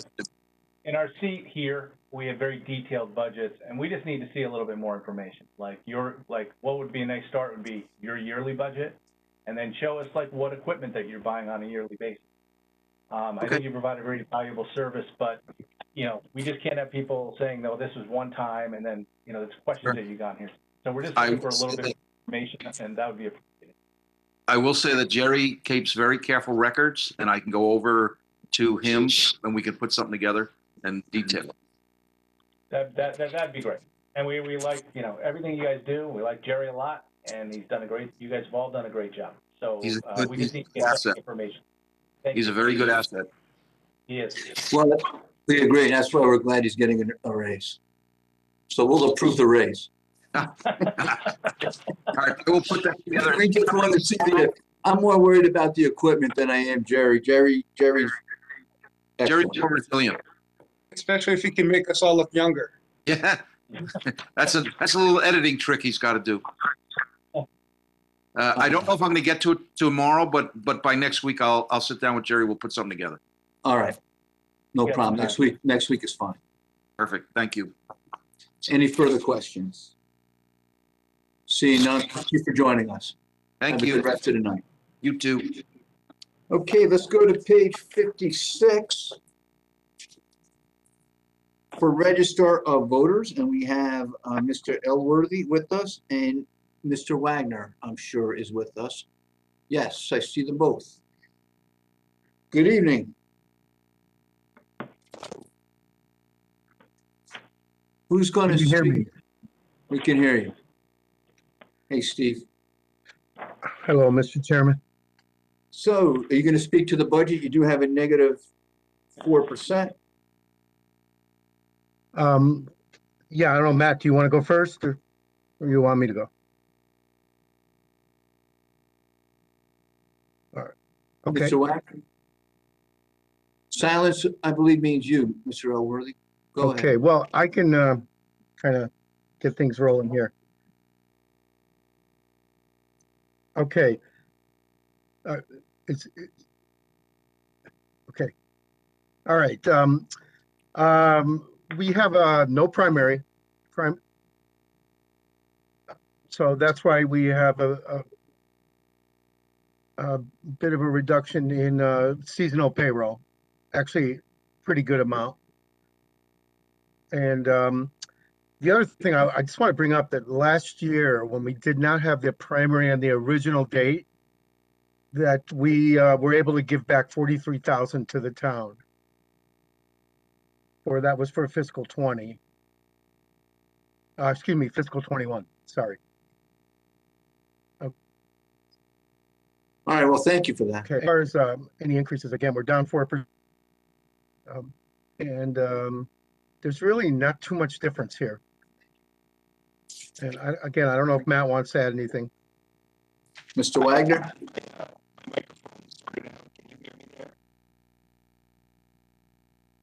Mr. Wagner? No, sounds like you're underwater.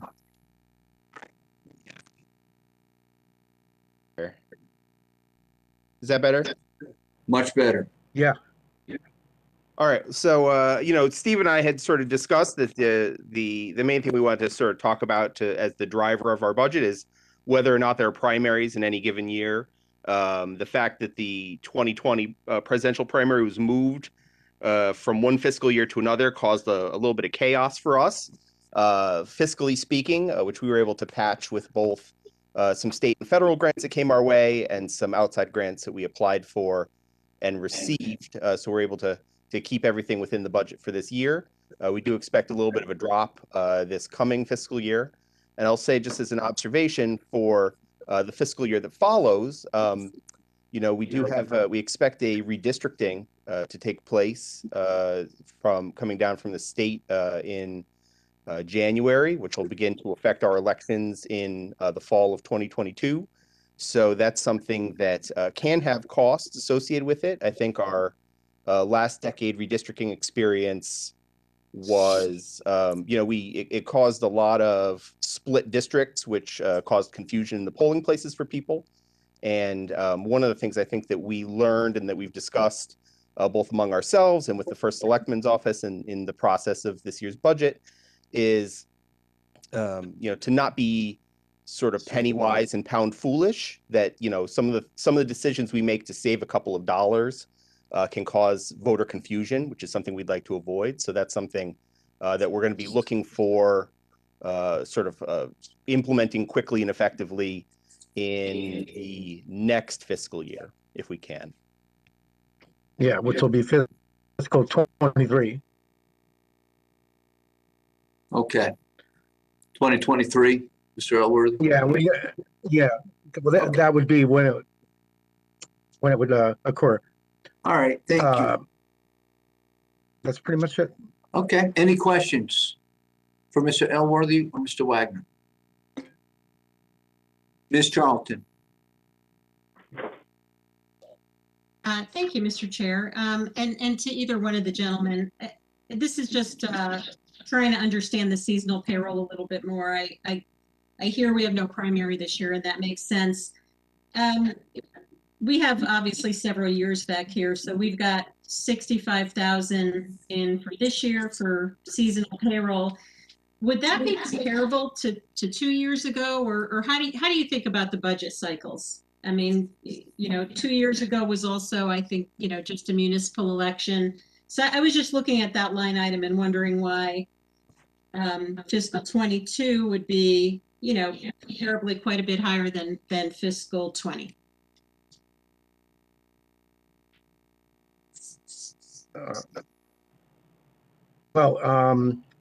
The 65,000, we're actually, that is pretty much in line. If you look at fiscal 19, fiscal 20, man, I don't really remember exactly why we were that low on fiscal 20. Do you recall? Well, I'd say the ballpark per election is about $40,000 in poll worker costs, between 20 to 30 for primary costs, depending on the level of interest in the primary, and in office about $20,000 in seasonal payroll for our deputies and assistant registrars over the course of the year. One of the things that we've sort of become aware of is sort of the interest from other town bodies in having us make better use and more thorough use of our deputies and assistants. And I'll say that in past years, we have at the end of the fiscal year given back a large amount of money from underutilizing them. And we have made better use of them and used them for more things in the office and voter registration drives around town and that kind of thing in the last couple of years. So I think the reason there's sort of a substantial gap, like a 5-figure gap, is that, we would give back something on the order of $10,000 to $15,000 from that seasonal line from what was budgeted, and that we're now not doing that as much. Okay, got it. Thank you for that. Okay, thank you, Ms. Charlton. Any further questions? Seeing none. Mr. Elworthy, Mr. Wagner, thank you for being here. Have a good rest of the night. Thanks for having us. Okay, next up, Zoning Board of Appeals. Mr. Went is with us. We'll go to page 59. It's not working very well here, so. Good evening, Mr. Chairman. Jim Went for the record. The Zoning Board of Appeals agenda is flat from last year, no change. Okay, thank you. Mr. Brown, I have to recuse myself from this budget and some of the next ones, so I'm going to turn my camera and everything off, and you can send me a text message. So I'm going to be out for Zoning Board of Appeals, Town Planning and Zoning, Probate Court, Historic District Commission, and Conservation. Okay, Mr. Walsh. But I'm looking forward to being back for the Shellfish Commission. So. Okay, now in between we have after probate court, we have Pequot and Operation Hope. I'll be back for that. Okay, so after probate court, we'll send you a text. I appreciate it. Enjoy. Okay. And this may not take too long, actually. So does anybody have any questions on the Zoning Board of Appeals budget? No increase. $4,138. I'm seeing none. Mr. Wendt, thank you for being with us tonight. Well, no, hold on, sorry. Now we're going to go to Town Planning and Zoning, page 661. And here's even better. You got a minus 10.8. Yeah, it kind of speaks for itself. I'm happy to answer any questions you may have about any particular line items. Well, let's look at payroll because it looks like you eliminated one position. Am I reading this correctly?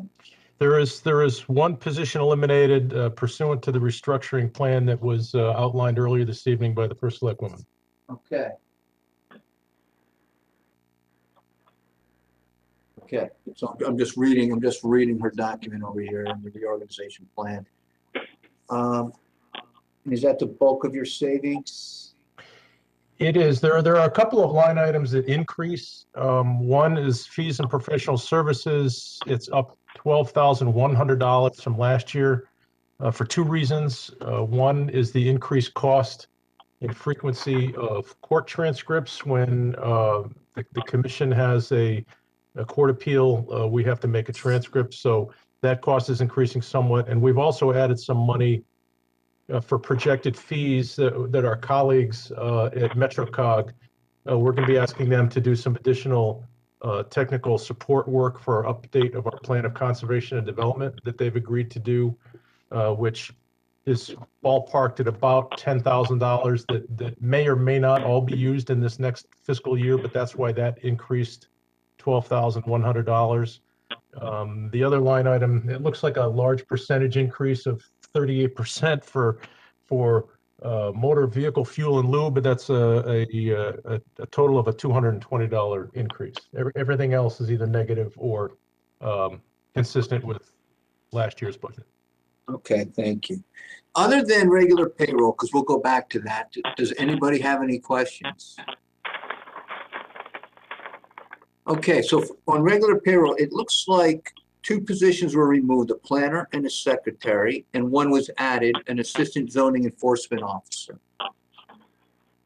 That's correct. An incumbent planning position retired under the VERIC program, and working with HR, I've restructured that position a little bit to combine a position that had been previously in the budget for many years as an assistant zoning enforcement officer. So we're kind of combining those two positions and updated that job description. Okay. Got it, thank you. Questions? Town planning and zoning on expenses. I'm seeing none. On expenses, there's some revenue, correct? Page 20. Just take a quick of 73,000.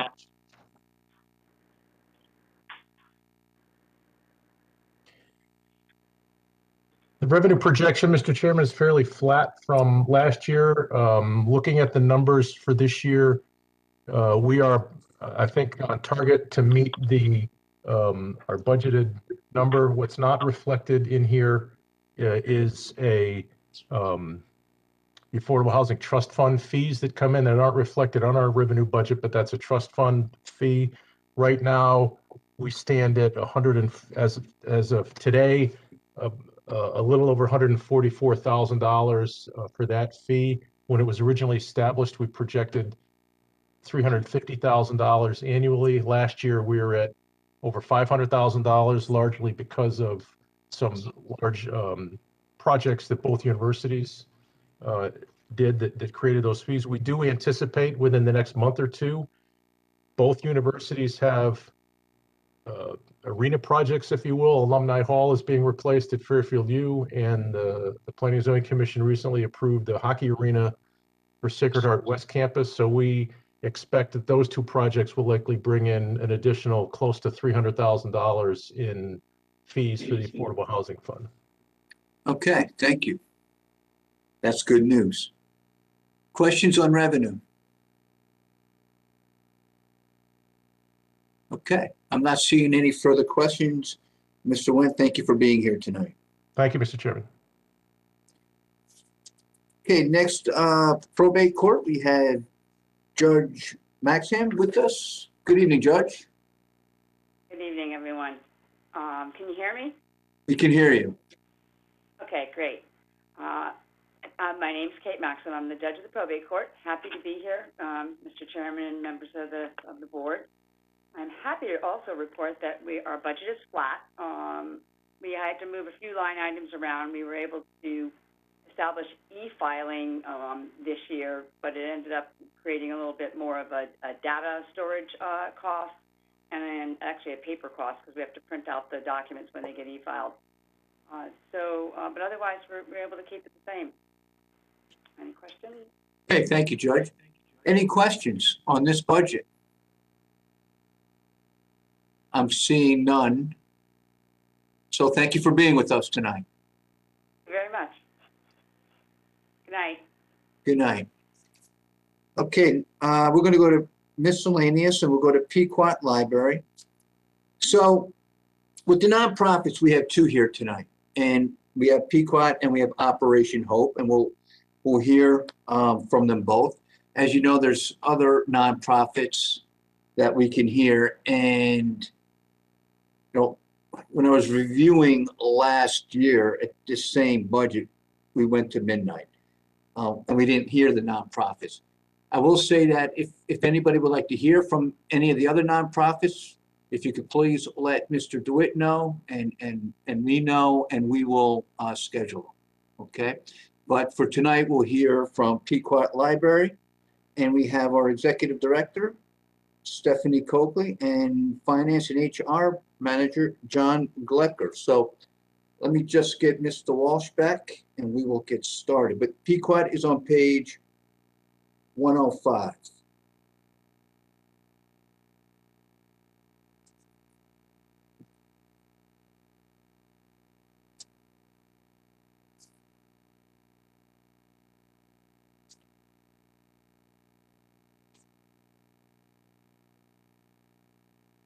We'll get started. Who would, Ms. Coakley, you gonna walk us through this budget, or? Hi.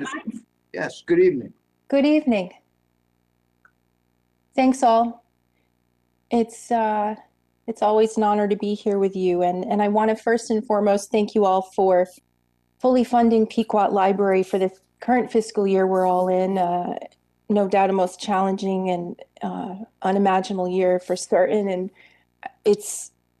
we're just so very grateful for your support and all the Board of Finance members for their continued commitment to Pequot Library and working with us for our libraries and our residents. And I thank the Board of Selectmen and First Selectwoman Kupchik and her team for including our full appropriation, $350,000 level funding since 2009 in this, and this one-time special unique request for meeting a private challenge match dollar for dollar in the amount of $100,000 or an additional $50,000 in fiscal year 22's budget and $50,000 out of surplus possibly. So we are so grateful for this one-time request to help us address this urgent need to replace the red tile historic roof for the first time in over 125 years. And I thank you for all the time we've already spent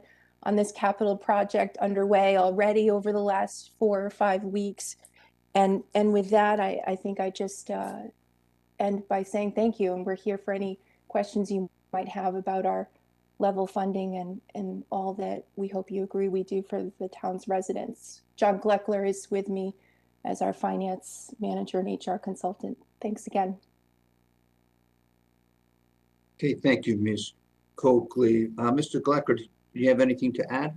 No, I'll just leave it for any questions. I'll be happy to answer them.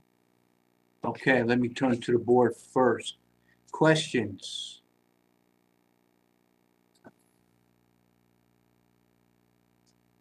Ms. Marmion.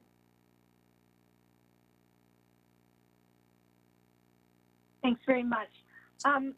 When you came before us, I think it was a couple months ago now, with a request that we bond the $100,000 for the roof. There was a lot of discussion. Many of us didn't feel that it was appropriate to bond this item, and you're not, although we have a nice public-private partnership, you're not really a town department. So there was some discomfort with that as well in terms of bonding. The other question was, whether or not you would come before us and request this money under the normal budget discussions, which we're having tonight. And I guess my understanding was I was thinking that you would incorporate that $100,000 request within the annual $350,000 request. Like I was thinking you would, you would use part of that money if it was approved for the roof. So I don't know. I was just surprised to see that you were asking for an additional $50,000. I was thinking it would, you would handle it under the normal budget. And so that's just my comment. I was surprised to see that. The second thing is, can you explain why you wouldn't use part of your endowment or go into your endowment to fund what you need funded for the remainder of the costs related to the roof, rather than come to the town for that request? Sure. Thank you for the question, Ms. Marmion. I think I can say with confidence that it's the donor's intent to see that our local municipalities support Pequot Library in addition to the level funding appropriation. And that $350,000, I can tell you, every dollar is needed to help us support our over $1 million operating budget. And John can go into detail on those costs, from staff to supplies to books, materials, insurance, professional fees, equipment, rental, computer expenses. And so whereas our expenses have grown each year just to keep the doors open, the town appropriation has remained level, and we're so grateful for that. And we're raising even more dollars privately. Thank you to some of you out there tonight supporting the library. And so with that, this one-time capital need is a unique and separate opportunity.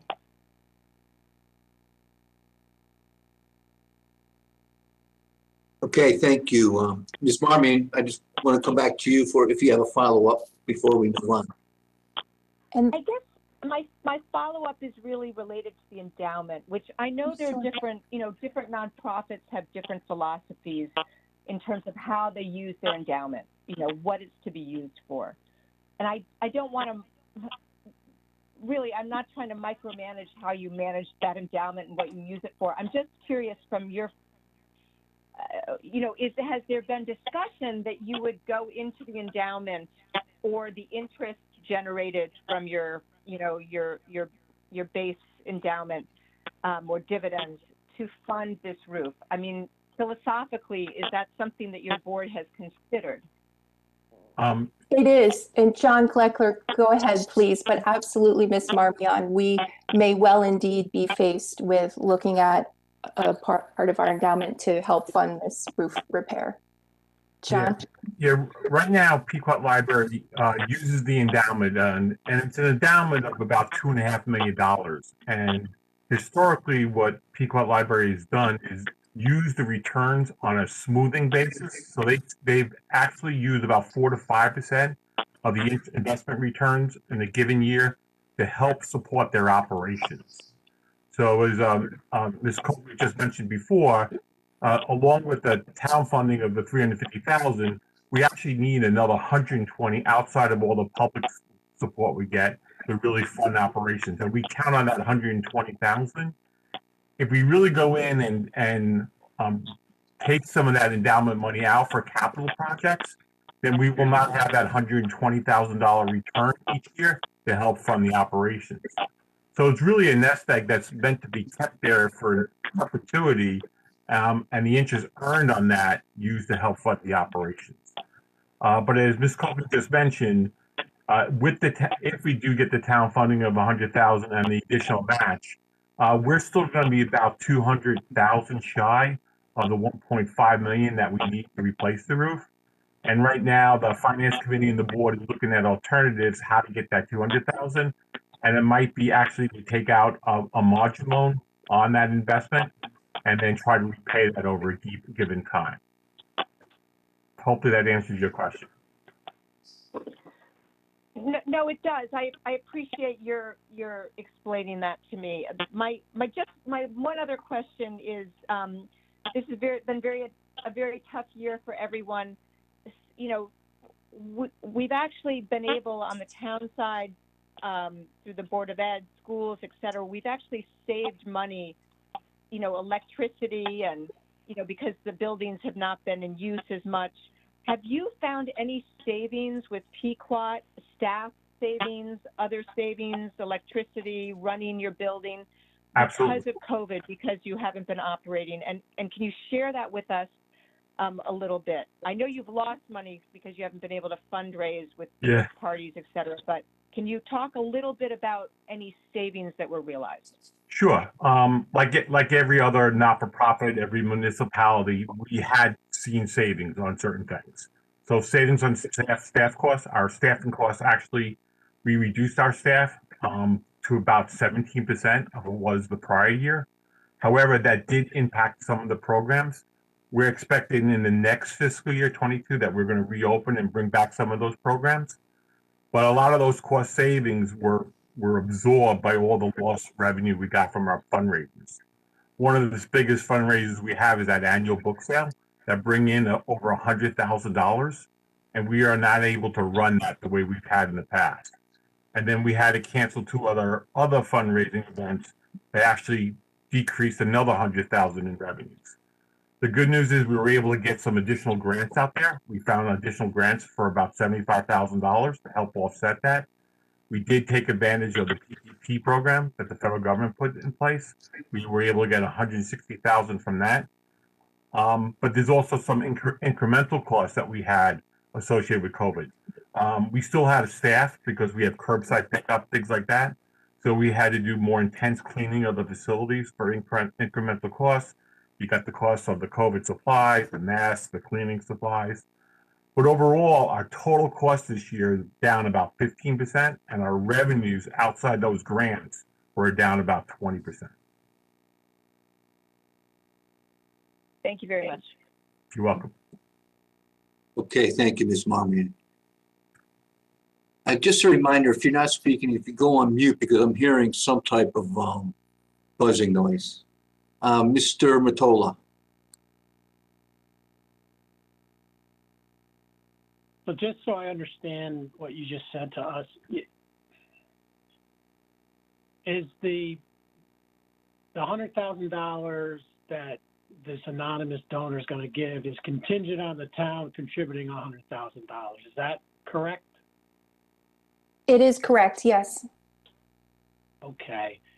And so basically what you've told us is you still need $400,000 to complete this roof project, because if the town gives you 100, the anonymous donor gives you 100, you still are going to have to go out and either through fundraising or borrowing, borrow another $200,000. Is that correct? Yes. That's correct. Okay. All right. Thank you for clarifying that. Thank you, Mr. Mottola. Ms. Charlton? Thank you, Mr. Chairman, and I assume this is for Mr. Glecker. Thank you for being here. I know it's been a challenging year for the library and for everyone. I just wanted to make sure I understood what you said. Are you saying, and it's a follow-up to Ms. Marmion's question, regarding, getting the additional funding from your endowment, are you just saying that you don't want to do that because you want to keep your endowment intact? Is that basically the answer? Yes and no, to be honest with you. It's really a necessity that they keep that endowment intact, because if the endowment goes, if you start taking that endowment down and you think about 4% returns, and they need about 120 to 130,000 from that endowment each year to run their operations, you'll be draining more of the principal each year, and eventually that endowment will disappear, and they'll be shy in their operations by about 130 to 120,000 dollars. So it is a necessity that they keep that endowment there so they could use those funds for operations. Yeah, okay, I hear you. I mean, I think, I think arguably, endowments are used for one-time items and then they get replenished from, special fundraising drives or capital or whatever. But I hear what you're saying. I just wanted to make sure I understood it. Thank you. You're welcome. Thank you, Ms. Charlton. Further questions for Pequot? Mr. Walsh?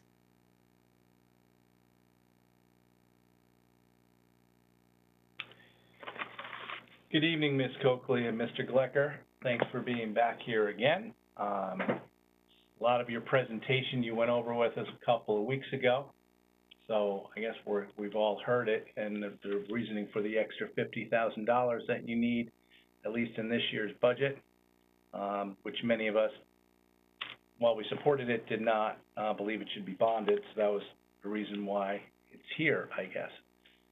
Which is not out of the ordinary, because many of the nonprofits or charities that we give some funding to that support this community and do great work in all sorts of ways for this community, provide services that the town does not have to supply, sometimes have something go wrong with their process and need a little extra money.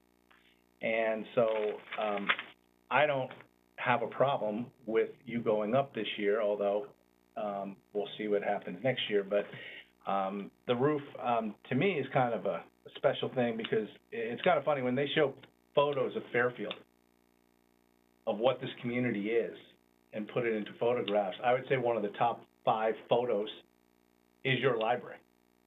I mean, it's right up there with picture of Town Hall, picture of Sherman Green, picture of Penfield Pavilion.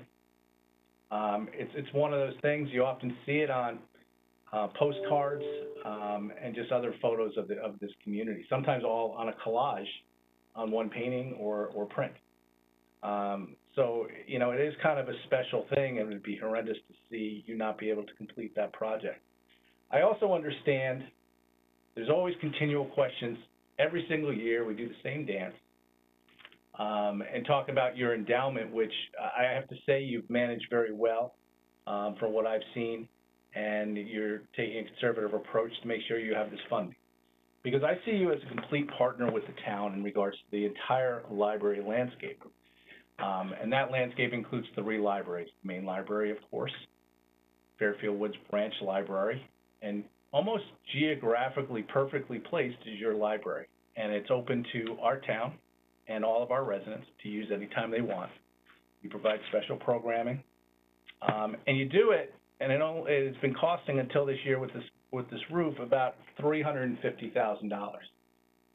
What a bargain that is when you compare that against the other branch library, which we broke out in the budget just to see what it costs, because our Fairfield Woods Library cost the town $1,150,000 in this year's budget, and close to that for the last couple of years. So it is kind of, we get a lot of bang for our buck with Pequot Library for the funds that we use, and I think it goes a long way to providing a great experience and just another library source for this community, and with the added benefit of the special programs that you put on. So I know I want to support it, and I'm going to support it. If we're really going to start looking at whether people should be spending more on the endowment, then, you know, our own libraries have an endowment. There's an endowment for our own libraries. I mean, we should probably then, I guess, if we're going to open it all up, maybe make some cuts to our own library and see whether they can come up with the additional financing from their own well-funded endowment. But I don't think we really want to go there. So in this special year, I know I'm going to support the $400,000. Just like I've supported, there's a couple of requests in here tonight that we're not making people come back. Sullivan McKinney, there's a couple of others that are having special situations in this COVID year. I also think that you've been hit particularly hard because of the fundraising you get out of your book sale and some of the other ones that you documented last year. To be quite honest with you, I didn't know what you were going to do when you laid out all the fundraising, the major fundraising events that you had, and you had told us you were going to cancel. So the fact that you were able to endure that, and hopefully you got some PPP money or something, good for you. So that's all I have to say. I've heard, I don't really have a lot of questions because we just got the same presentation to some degree 2 or 3 weeks ago. So thank you. Thank you. Okay, thank you, Mr. Walsh. Any further comments, questions for Pequot? Okay, seeing none. Ms. Coakley, Mr. Glecker, thank you for being here tonight. Thank you all. Have a good night. Thank you. Thank you. Okay, we will go to page 133. We have a nonprofit with us that has not presented before. So we should have Ms. Carla Miklos, if I'm pronouncing that correctly. That's correct. Okay, good to have you with us. So again, page 133, and Operation Hope, a new non-for-profit, or at least maybe you were non-for-profit years ago, but a recent new anyway. At least in the last 12 years, I don't think you've been before us, but we welcome you. Well, thank you very much for having me. And just a point of correction, we've never received money from the town budget. This is our first year that you have allowed us the opportunity to be considered, and we are greatly appreciative. So I apologize. Is there a possibility you can turn up the volume? I think, hold on. I'm turning it up on my computer, but it's really my phone. Hold on. Can you hear me better now? Yes, that's better. Thank you. Sorry. So, yeah, this is our first opportunity. We're happy to be in front of you and be able to tell you a little bit about us. I don't know if you want to ask me questions or if you'd like me to. Okay, I'm sorry. I'm sorry. You're not coming through. All right, let me get the handset. See if that Okay. helps. Okay, how about this? That's better. Okay. So my question was, did you want me to start, or would you like to ask me questions? We would like you to start. Okay, so Operation Hope, for those of you who may not know us, has been serving this community for over 35 years. And we are grateful to the former First Select Woman, Jackie Durrell, for making room for us, and thankful to the current First Select Woman for putting us up for consideration. So thank you. So we are basically a hunger and homelessness elimination organization. We run the food pantry that serves the town of Fairfield. We have a community kitchen that serves lunch and dinner Monday through Friday. We run an affordable supportive housing program with 70 units of housing. 35 of those units count towards your moratorium. And we run a series of other programs around clinical and case management support and mortgage, arrearage, and eviction prevention programs. We also have been a great partner to the town with the Storm Sandy Relief Fund and currently the COVID Relief Fund. And, you know, we find it a great privilege to be able to serve this community and the residents of the community that are struggling, and are very, very proud to be here before you tonight. Okay, thank you very much. Are there any questions? Mr. Testani? Thank you, Mr. Chair. Mr. Jack Testani, welcome. Thank you for coming tonight. I'm sure, I know for sure your operation is a very purposeful one. I just curious, where are you physically located? Where's your office? We have two locations. We're located at 636 Old Post Road, which was the former Fairfield Historic Society building. That building is now owned by First Church, and we are a tenant and rent space in this building from them. And we also still have a small operation at 50 Nickel Street, which is next door to the police station. It's the former police station, where we run our community kitchen and our homeless resource center. Thank you. And I'm also curious, if you don't mind me following up, how do you communicate what you have available to residents? I'm familiar with Operation Hope. I've heard of Operation Hope before. However, having said that, I'm just curious, how do you communicate what you have available to the homeless? You mentioned it's, that's your primary, that and hunger, obviously. So I just was wondering, and there's a reason for my question, but would you mind helping me to understand that? Okay, so let me unpack that into two parcels. I think they're both very different. For food, for our food pantry and our community kitchen, although most people do know that we are here, we do a lot of outreach through social media, through the houses of worship and the school system.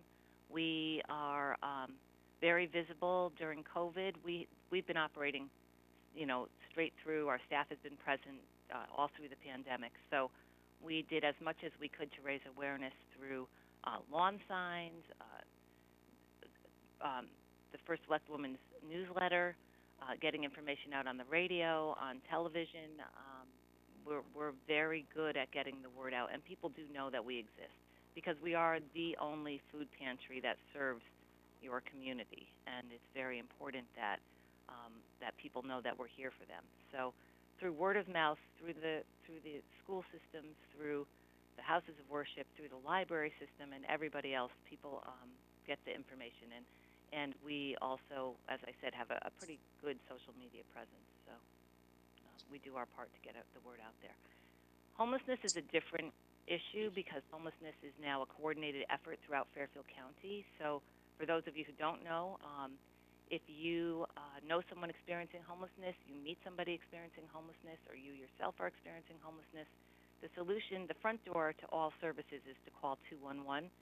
And sort of a quick intake will be done with the person who calls, and then that person will be directed to someone for what they call a coordinated access network intake, CAN intake.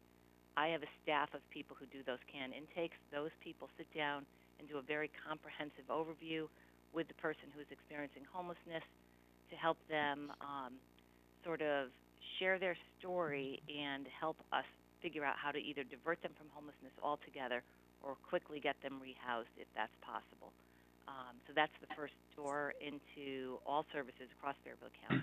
From that point, we work on a series of different interventions, anything from getting somebody into a shelter, which is our last choice, to seeing if a security deposit or getting them into a special housing designated for somebody with whatever their circumstances are.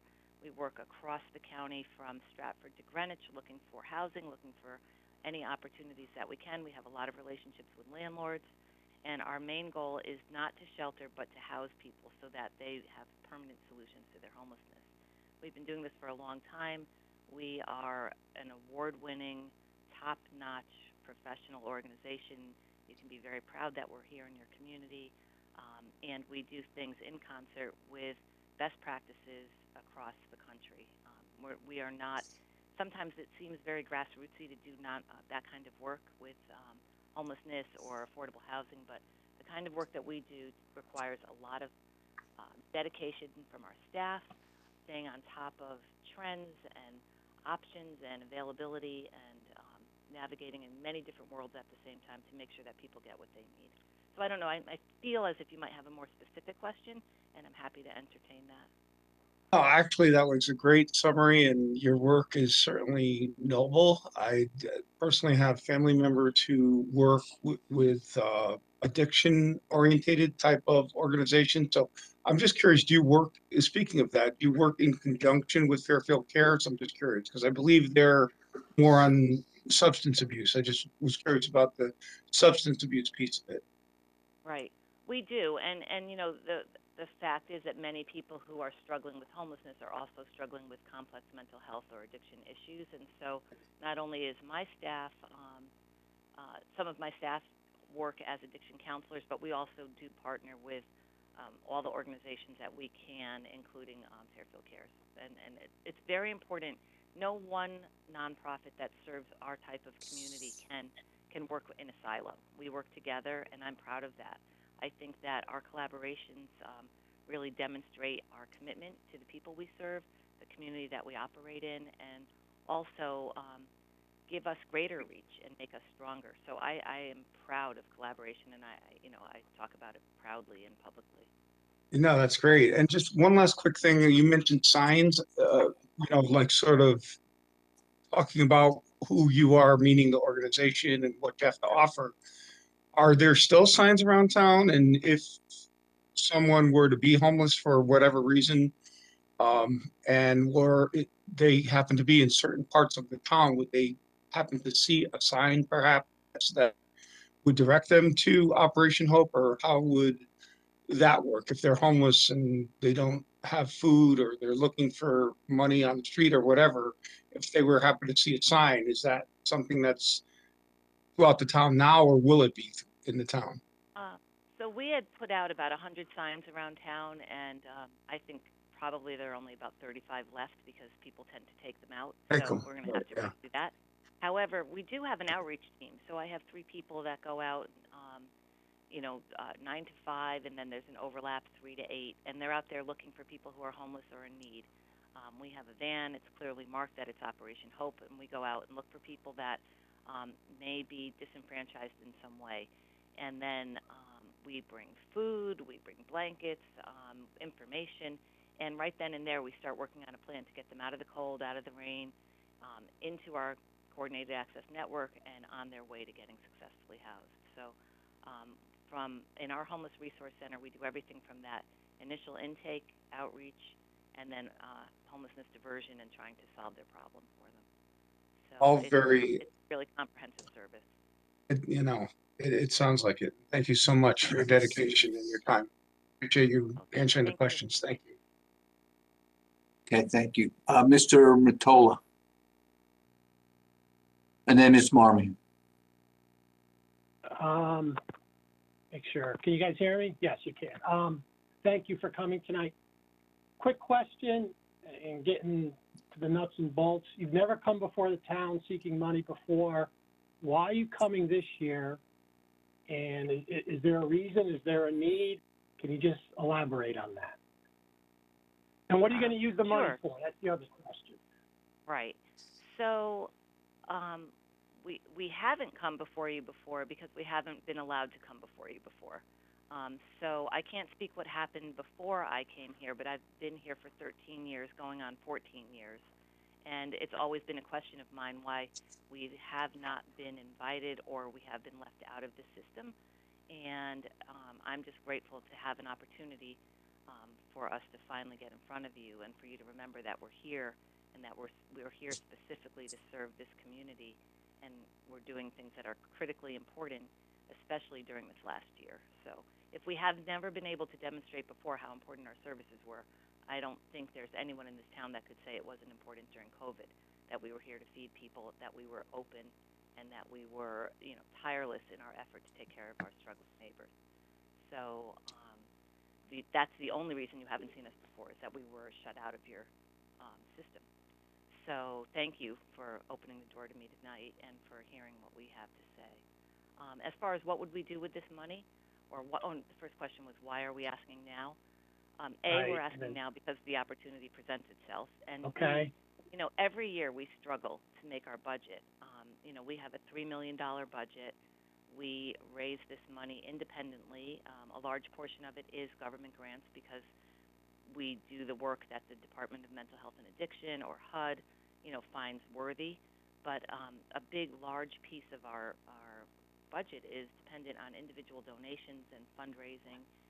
Pequot Library spoke about not being able to hold their events. We also had the same issue, and we were operating. And in fact, we added staff during COVID because the work was so critical and so important. So should you fund us, the money will go towards general operating, which generally the contracts that we have and the individual fundraising that we do does not always understand that we have rent to pay, lights to pay.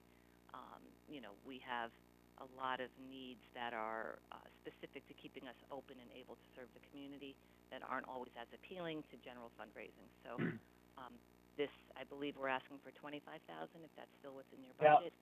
And it would just go towards those expenses, our overhead expenses. Okay.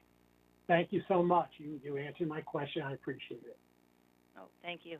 Okay, thank you, Mr. Mottola. Ms. Marmion? Yes, thank you. Mr. Mottola pretty much asked the question I was going to ask, but I just want to make a comment, and that is that typically nonprofits come before us because they offer a unique service that the town does not offer. Therefore, we fund the nonprofit. And in my mind, nobody else does what Operation Hope does. You provide a very unique service, a needed and necessary service. So I'm sad to hear that you were shut out of the process in the past, and I think you rightfully belong here now. So thank you for all that you do for the town. Thank you. Okay, thank you. Mr. Walsh? Welcome, Ms. Miklos. And I'm glad you're here this evening. It's always, many years ago, it always was a quandary to me why Operation Hope, which is such a great organization that started in our own community, as you said, with Jackie Durrell, was never on this list. I'm like, maybe they raised too much money. Maybe they just have money, like maybe they have all sorts of trusts set up. They've been so overfunded that they just don't need the money. And then I started asking some of board members over the years whether that was the case. And they said, no, that was not the case. And that they'd come to previous First Select men and were flatly rejected. I don't know how that could happen, but I'm glad that it's finally been rectified.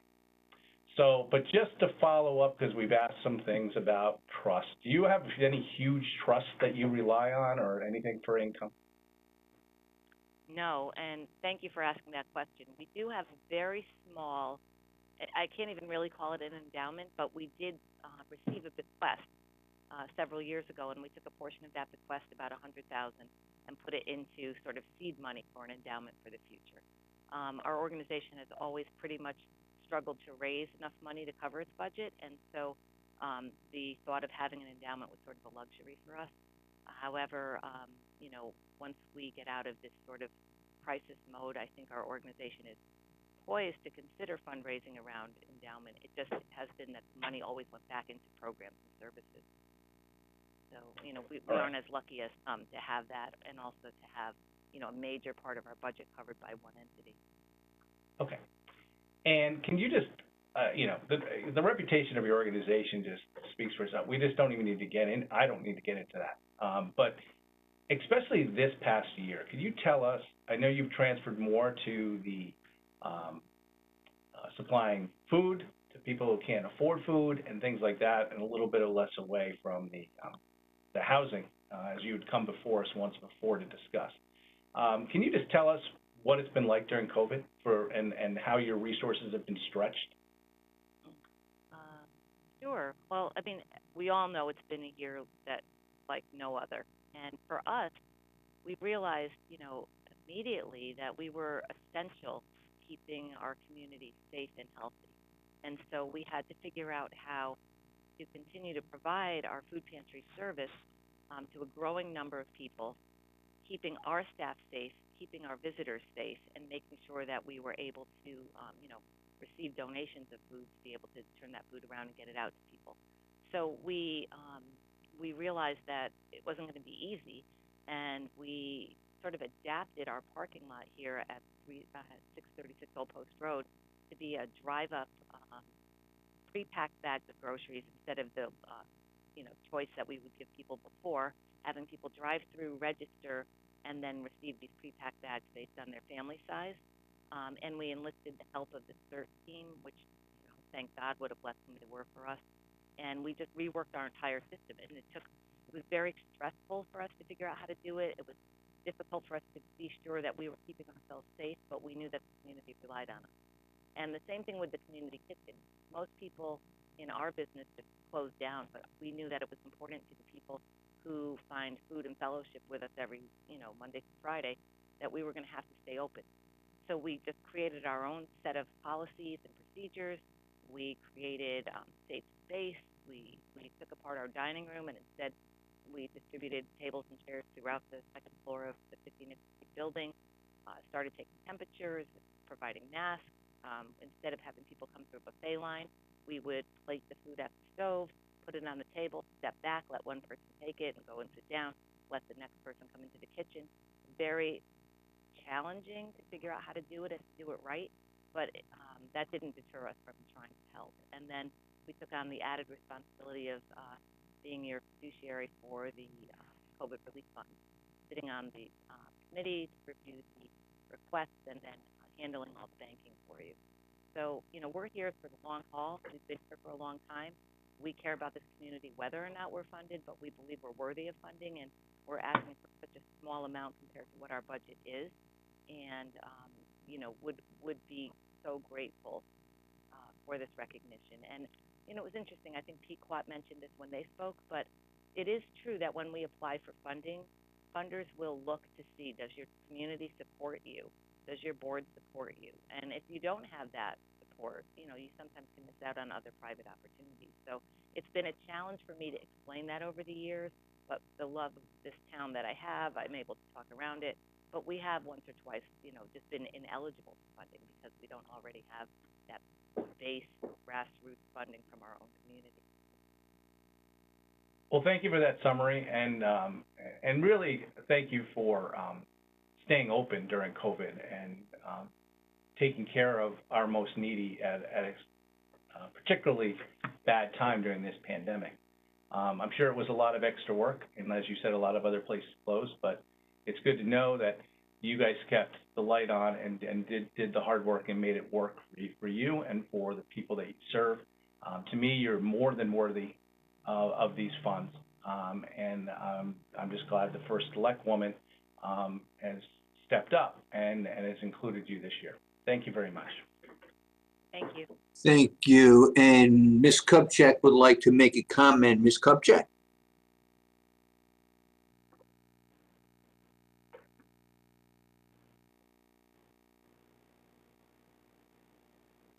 We've had a long discussion about Operation Hope, but I venture to think, as we illustrated by the comments, that Operation Hope has been in our community forever, and they have done amazing work during all that time. I've been intimately involved with them a little bit over 20 years now, and this past year, as Mr. Walsh had asked about, they just stepped up in ways that were just phenomenal.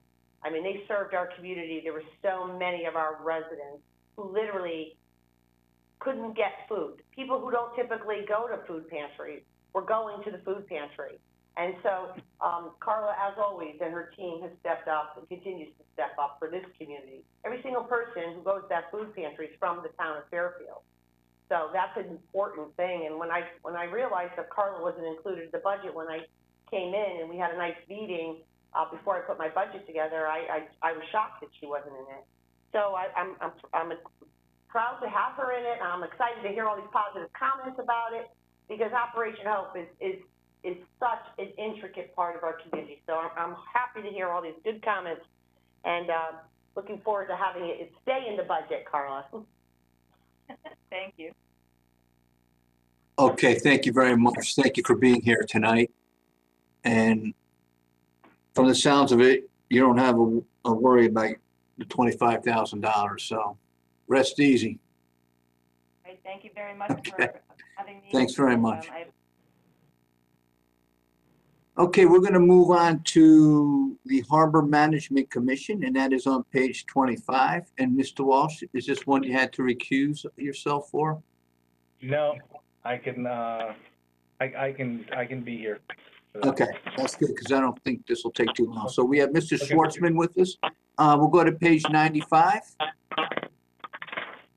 And welcome, Oh, thank you. Let me start by asking, can you hear me? loud and clear.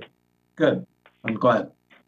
On page 95, you could see that the Harbor Management Commission is requesting a budget for fiscal 22 of $23,000, just a little more than that, which is the same amount that we requested in fiscal year 21. So basically, no increase at all. We expect to expend pretty much all of the budget that we were appropriated for fiscal 21, and we would also expect to expend that in fiscal 22. Really, the only thing that I wanted to point out detail-wise, if you look at fiscal 22, is that about 85% of our budget represents fees and professional services, and that's really a small stipend that's paid to the harbor master.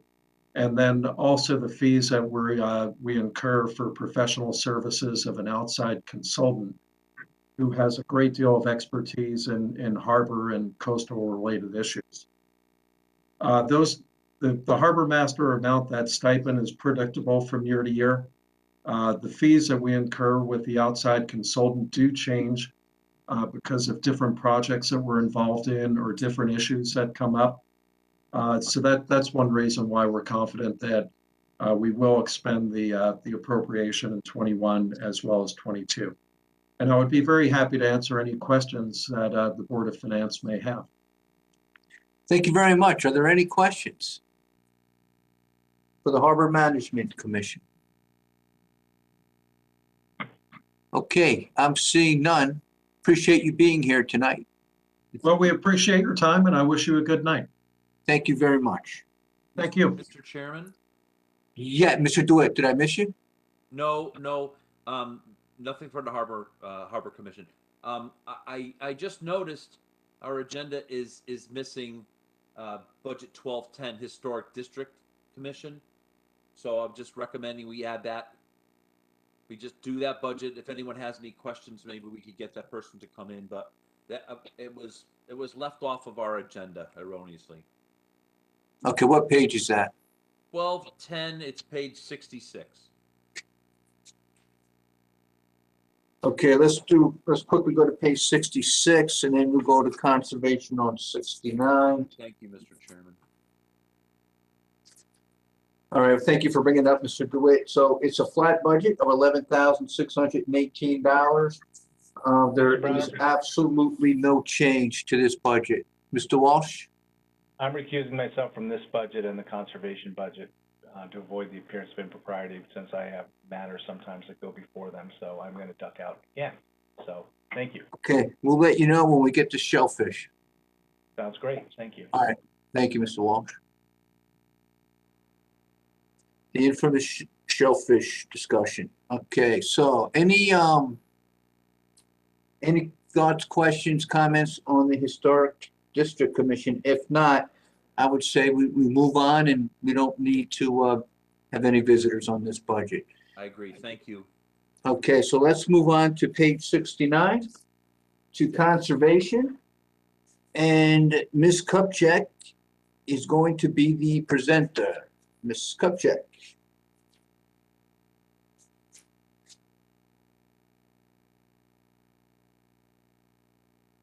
Thank you, Mr. Chairman. Yes, I presented this as well, obviously, before the Board of Selectmen, because I don't have anybody to do that. But this is the budget that was in place last year. It does reflect the reorganization. If you look at the payroll, the $30,000 for the Dodge Caravan is included in the capital outlay account to pay for that. And you can see the changes to the part-time person moving to full-time, the reduction of the admin, and then a reduction of the conservation administrator.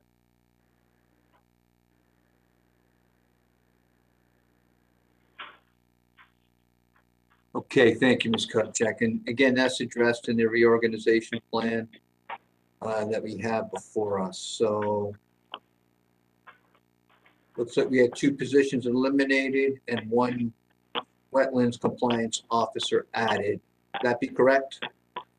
Correct. Part-time to full-time. Okay, thank you. Questions on this budget from the board? And then we do have 2 residents that would like to make public comment following our questions and discussion. Ms. Charlton. Sorry to Ms. Kupchak. I missed what you said about the caravan. Where is that in here? Oh, if you go, Lori, page 74,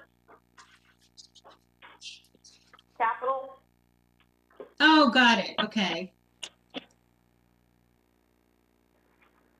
So this is, okay, so used for site inspections, and we're replacing a 2002 vehicle. Got it. Okay, and so that's, and that's on the maintenance and repair. That's what's on line 54310. Correct. On the, gotcha. All right, thank you. It's on line 57,000, Ms. Charlton. It's new capital. Oh, sorry. Okay, so Outlay. gotcha. Okay, gosh, can you still buy a caravan for $30,000 these days? Gerald is very good at finding the best price. That was a rhetorical question. I didn't think cars were that cheap anymore. All right, thank you. That's why they only last for 33,000 miles. They only cost 30 grand. Right. Are you There's always a advocating reason. to spend more money, Mr. Matola? Okay, thank you, Ms. Charlton. And for your additional comment, Mr. Mottola.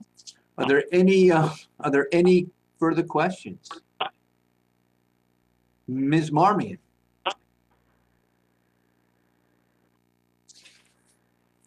Thanks. We've already discussed conservation. Sorry, there's feedback here. Can you hear me okay? We can hear you okay, Ms. Marmion, but there's that static, and it might be coming from you. I'm not sure. I know, I'm on my phone. But that's okay. It's good enough. We can hear you. Go ahead. Okay. I guess my question is, looking at your reorganization, looking at the changes that have recently taken place in terms of the elimination of one of the employees, bringing in consultants. The consultants are going to help get us through this short time period before you hire a new director. I just guess,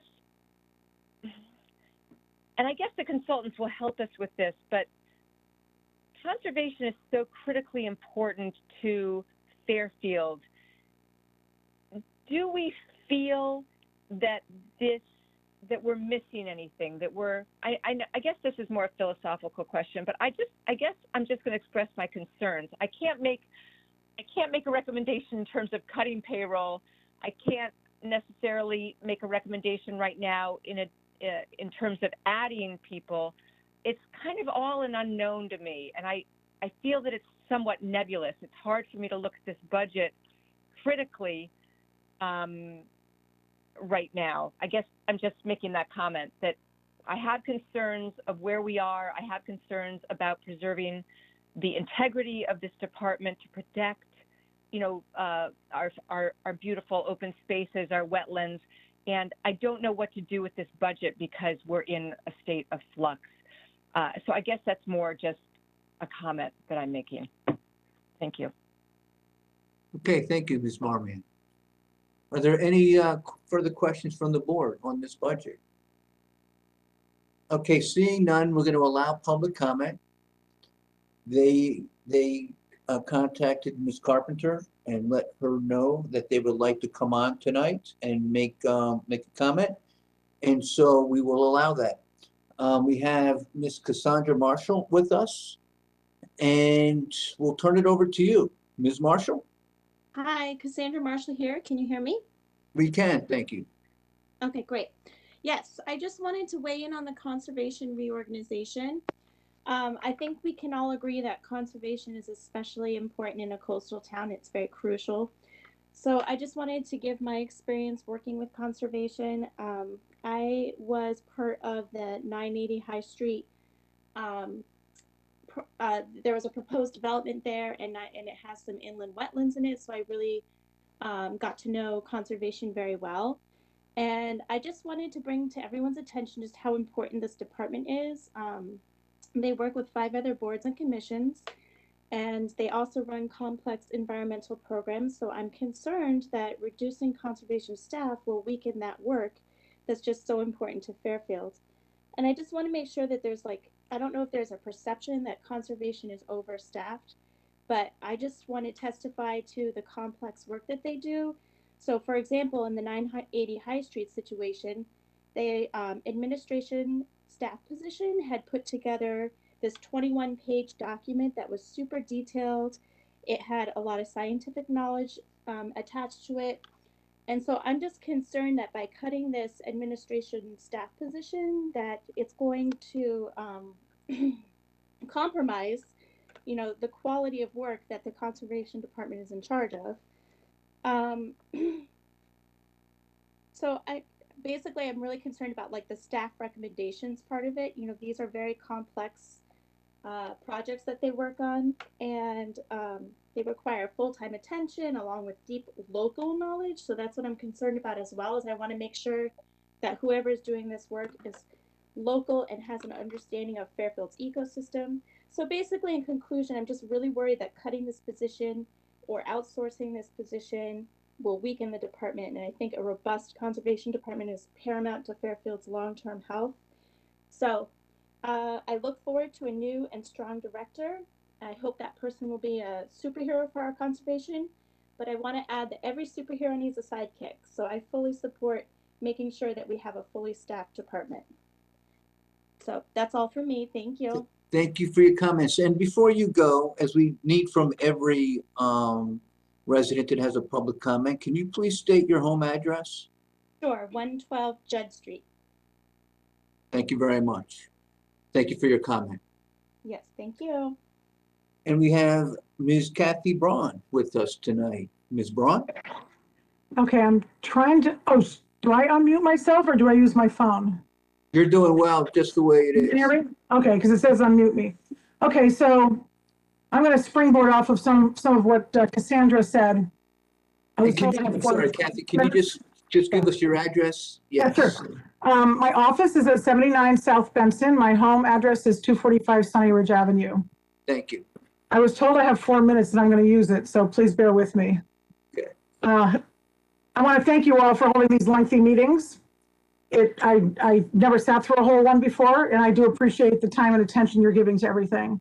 And I do support the First Select Woman's proposals to automate the town and bring us up into a little more modern times. I think it'll really help, especially from my exposure to the land use departments, both as a zoning commissioner right now, and by the way, I don't speak on behalf of them, and also as somebody who's done environmental law for the last 20 years or so. It's so unwieldy to pick up those plans, bring them to engineering, pay a lot of money to have them copy them. If they could all be automated and put on the website, that would save everyone a lot of time and money.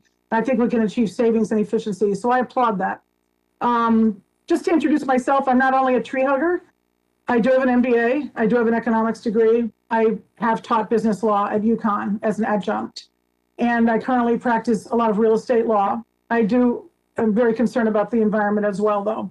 So I'm a little troubled that we don't even have anyone in the staff of the department to come and speak and vouch for the budget that the commission wanted to have approved, that the commission requested, that the staff supports. And I do realize that there's no one there except for, again, the part-time wetlands enforcement officer. I guess her hours have been recently increased, but the people who put the budget together are not here. Obviously, the director resigned in November.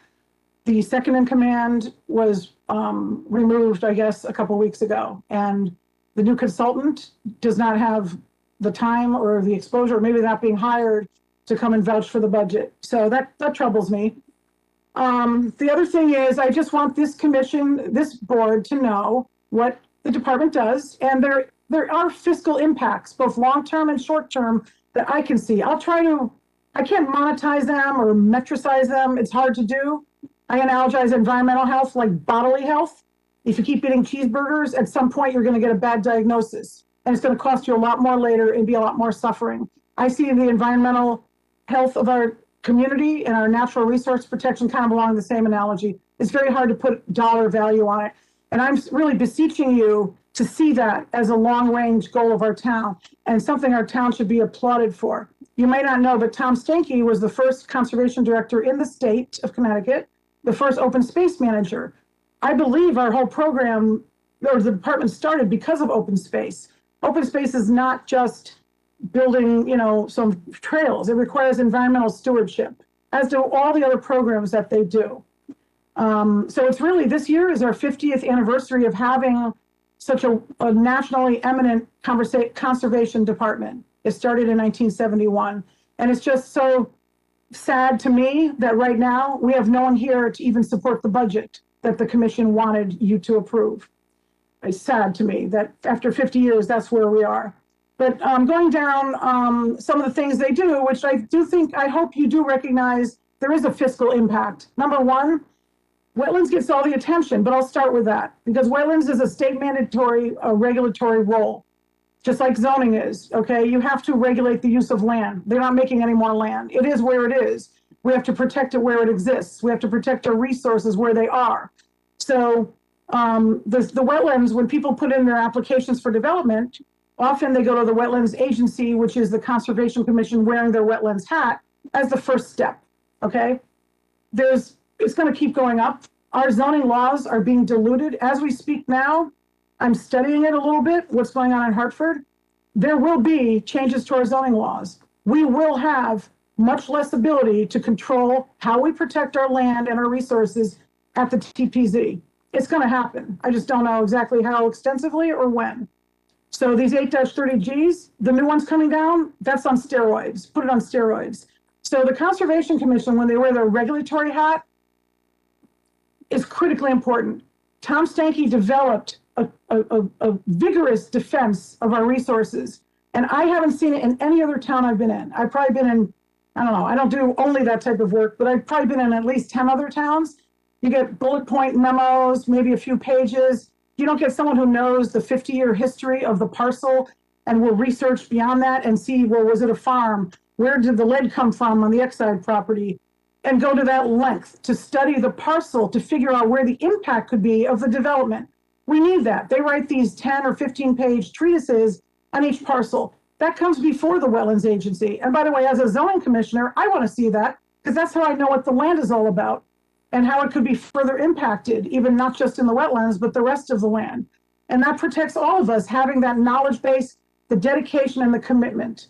And that will have a fiscal impact if we lose that. We've already lost it, actually, because the 50 years of knowledge or the 45 years of knowledge that Mr. Stinky had was imparted to, the second in command. That's gone. There's nobody left to really impart that to the successor.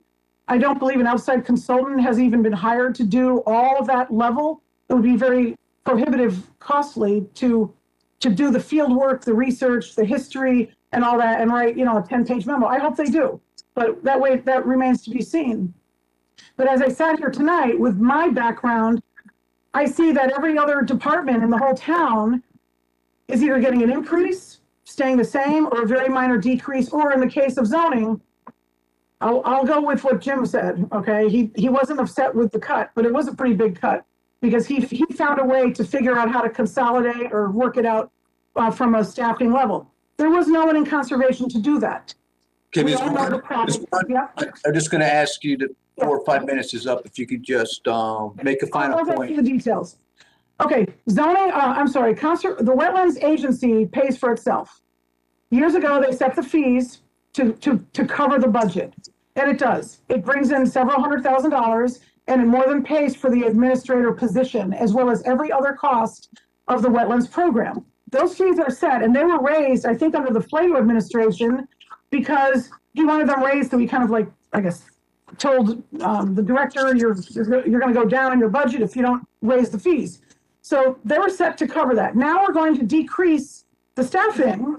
We don't need that anymore. Our applicant's going to say, why am I paying such a high permit fee when you don't need it? Is the money going to be diverted somewhere else? That's one issue. The other thing is litigation. Okay, the well-founded, well-supported decision, staff recommendations are relied on very heavily by the Wetlands Agency to support their decisions, whether it's an approval, a denial, or a denial with conditions. Any one of those can cause litigation. Neighbors who don't trust the process or don't trust what the staff recommendation is, or the deep dive wasn't done, they could sue, okay? And applicants can sue as well if a denial is done without that level of detail. I don't know if the can be done. Yep. I'm sorry, you got it. 2 more sentences, you just got to close it up. Can I put this in a letter and submit it later? Yes, you absolutely may. I just want to keep to the, we're over 4 minutes. I want you to have your time. I just need you to wrap it up. Okay. The other programs that are supported that help us with our grand list, with our desirability, that has not been mentioned at all. I don't think the consultant's doing it, and I don't know how it's going to be handled with just 2 people when you have to do all this regulatory activity, which has to take priority. All the other programs, the hundreds or thousands of acres of open space, shellfish beds that we support, the marshes that we're restoring, that's going to degrade if we can't give our attention. And I also do not believe that Mr. Carey was able to give it his attention because he was running DPW for the last 18 months. So I don't think the commission agreed with, if he was saying you don't need me, I don't think they agreed because they put in a budget with full staffing. That hasn't been changed. I ask you again to please restore it. I'll send a letter with more detail, and I do appreciate your letting me speak for a little more than 4 minutes, so thank you. All right, thank you, Ms. Braun. Okay, I'm going to bring it back to the board for any questions or follow-up, including Ms. Kupchak, if you wanted to follow up. Ms. Kupchak? Thank you, Mr. Chairman, and I do appreciate Cassandra and Catherine's comments about the department. I understand they're very active in this area and they care very deeply about it, as do I. I was endorsed for many years in the legislature by the League of Conservation Voters. I have worked on conservation issues and I care deeply about it. I have a different perspective because I work here every day. And so I have a whole different mindset, and I understand that it's hard for those who aren't here every day managing the town to see exactly what I'm doing and why I'm doing it. I am more than happy to speak to any resident. To date, I have only received 1 phone call, and that was this morning from someone to ask me about it, who was going to comment this evening, and after our conversation decided not to. I have said from the very beginning of my administration that I have an open door policy, and I'm more than happy to talk to anyone who wants to talk about anything that I am doing on behalf of our community, and that it's not productive to have these kinds of discussions on social media, or it's just not a productive way to interact. So I just want to, again, extend my hand and my time to anyone who wants to speak to me. And please feel free to call the office, and I'm more than happy to have a conversation with Catherine or Cassandra or anyone else who wants to speak to me a bit more. But I am watching this, and I do care about that department. And I can guarantee you we will be very careful about how we move forward. I know it's a little bumpy right now, but you know, change is hard. Change is hard. And you're right, Catherine mentioned our fees are very high. I'd like to reduce them. I think they're too high. And so I want us to work together as we go forward as a community. So that's all I want to say, Mr. Chairman. Thanks so much. All right, thank you, Ms. Kupchak. Are there any, back to the board, further questions on conservation expense? I see Ms. Charlton. Thank you, Mr. Brown. And so my question is to Ms. Kupchak, and please understand, I ask this very respectfully, but and I don't know the details, so maybe you can help us understand better. And again, with all due respect, when you reorganized other departments, you worked closely with the people that were running those departments and knew the operations. So I doubt you would have, reorganized Public Works without, speaking to anybody that was running the department or getting a good understanding. And I think some of the discomfort, at least that I've heard in letters and that I've heard expressed here tonight, comes from the fact that, there's, I guess, questions about the decision process and how was it determined? So how did you determine that the department needed less resource if that didn't involve, input from either the commission or the employees that work there? So can you help understand? I mean, I did hear somewhere, I don't know if it was from you, that there was some sort of benchmarking done. And then again, the chatter is other people are saying, well, maybe that's not right because Fairfield is a model. Fairfield was like best practice. And so, people should be looking to us in terms of how to do this. So can you just walk through, how you determined what the right level of staffing resource was and how you kind of came to that without the involvement of the commission or the employees that work there? Can you hear me? Yes. Okay. Just to go back, Lori, when I was giving my presentation on the reorganization, this reorganization was going on for a very long time, and it did include the then director of the Conservation Commission. I met extensively with every single department head and went over this at length, that they produced a lot of information.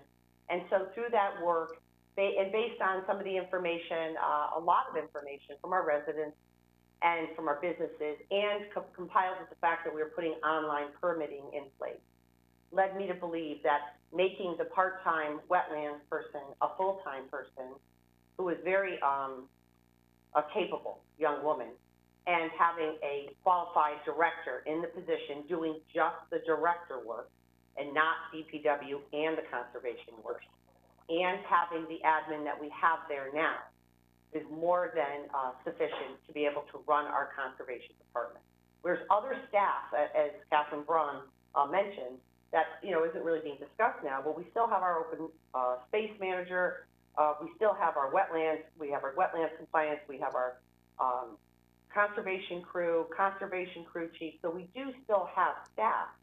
It's just a reorganization of these specific roles, because the conservation director can, and the wetlands person can, and I believe after all of those meetings, can absorb the conservation administrator stuff. Got it. So if I can just paraphrase, what you're saying is that your reorganization plans started and were contemplated and discussed with the former director, so you did have that input, but not the commission. Is that fair? Yes, that's fair. Now the commission, handles applications that come before the conservation department. It is a different entity. It has some roles from the charter regarding hiring the new director and reviewing applications. But again, they're not here day to day, and they don't run this department. I manage all 18 departments under the umbrella of our town government. So while the commission is very important and we're engaging with them through this process to hire a new director, and SLR is working directly with the commission, as is the attorney that, excuse me, I know there was some misunderstanding written to me in emails where residents thought that the attorney who has been assisting the conservation department has just come on board. The attorney that's been assisting the conservation department was hired when I came into office, that firm. And that firm handles some of our labor work, some of our appeal work, and conservation. So that attorney was working with Mr. Carey and Mrs. Jacobson, and has continued on, reviewing applications and making sure that they are meeting all the statutory so that they have a good case to make. I know some people were making comments about the attorney coming in, running the department. That's not accurate. Okay, thank you. Thank you. All right, thank you, Ms. Charlton. Mr. Mottola?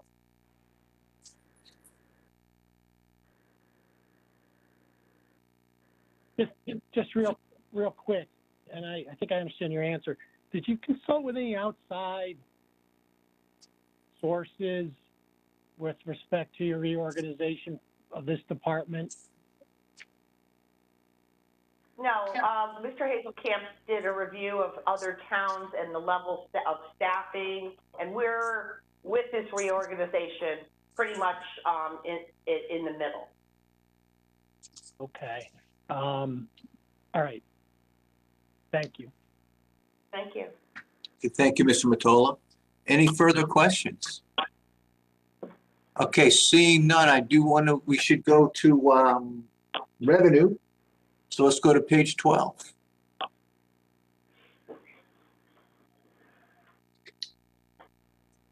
And what we have is a flat budget, is $327,000.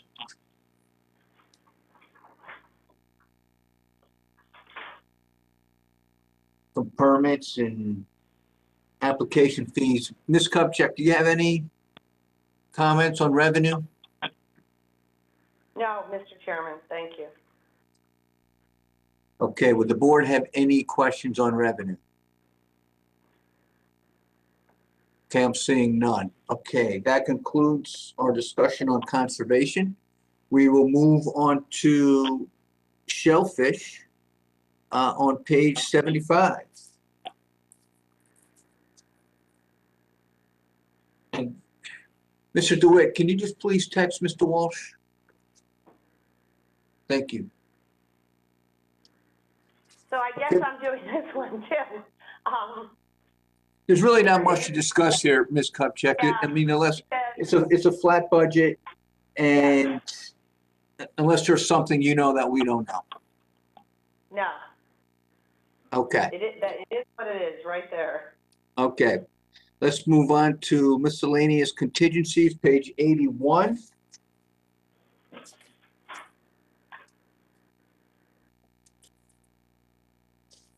We have Mr. Schmidt's going to speak to this.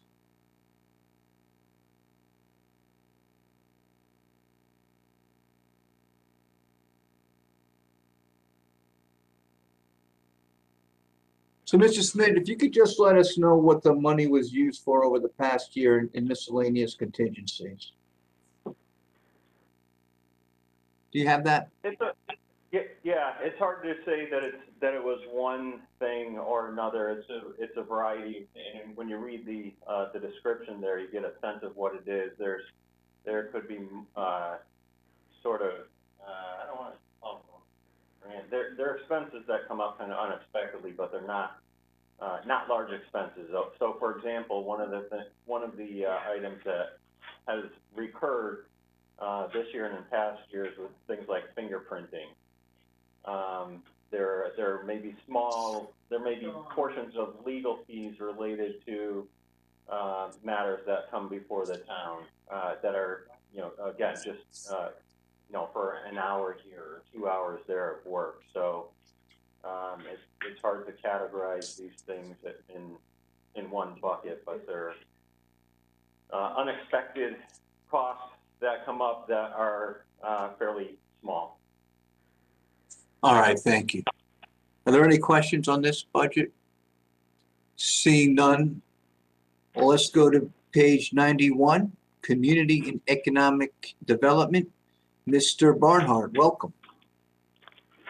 Good evening, Mr. Chairman. For the record, Mark Barnhart, Director of Community Economic Development. Thank you for being here. Can you just walk us through the budget and the increase? Yeah. There's one really noteworthy change or significant change. That's the one-time capital request of $60,000 to revamp the town's official website, fairfieldc.org. Outside of that capital request, the operating budget is actually a reduction of 4% year over year.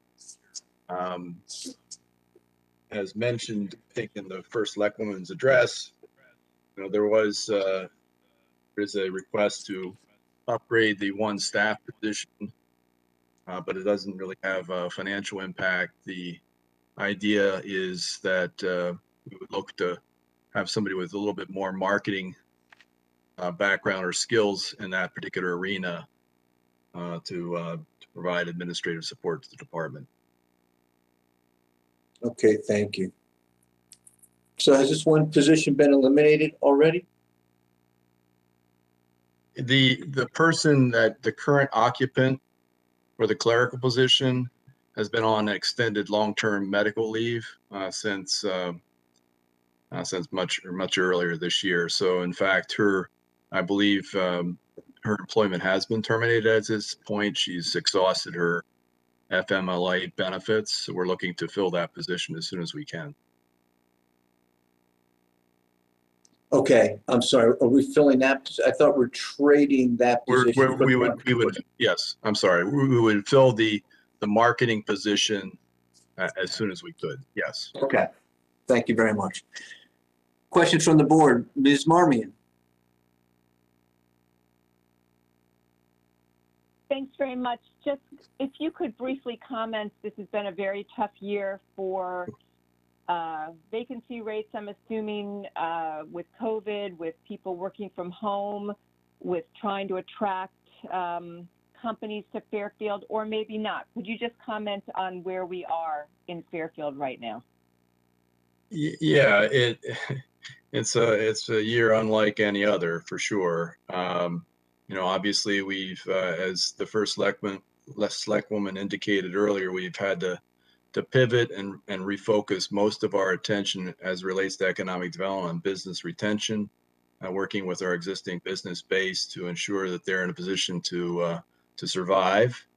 Obviously, we've seen some businesses that unfortunately were not able to make it through, but for the most part, many have hung in there. We've did stand up a small business assistance program and provided grants to over 70 small businesses here in town, which I think has been very helpful to augment funding from other sources. We consciously focused our attention on those businesses that did not receive significant financial help from other governmental sources.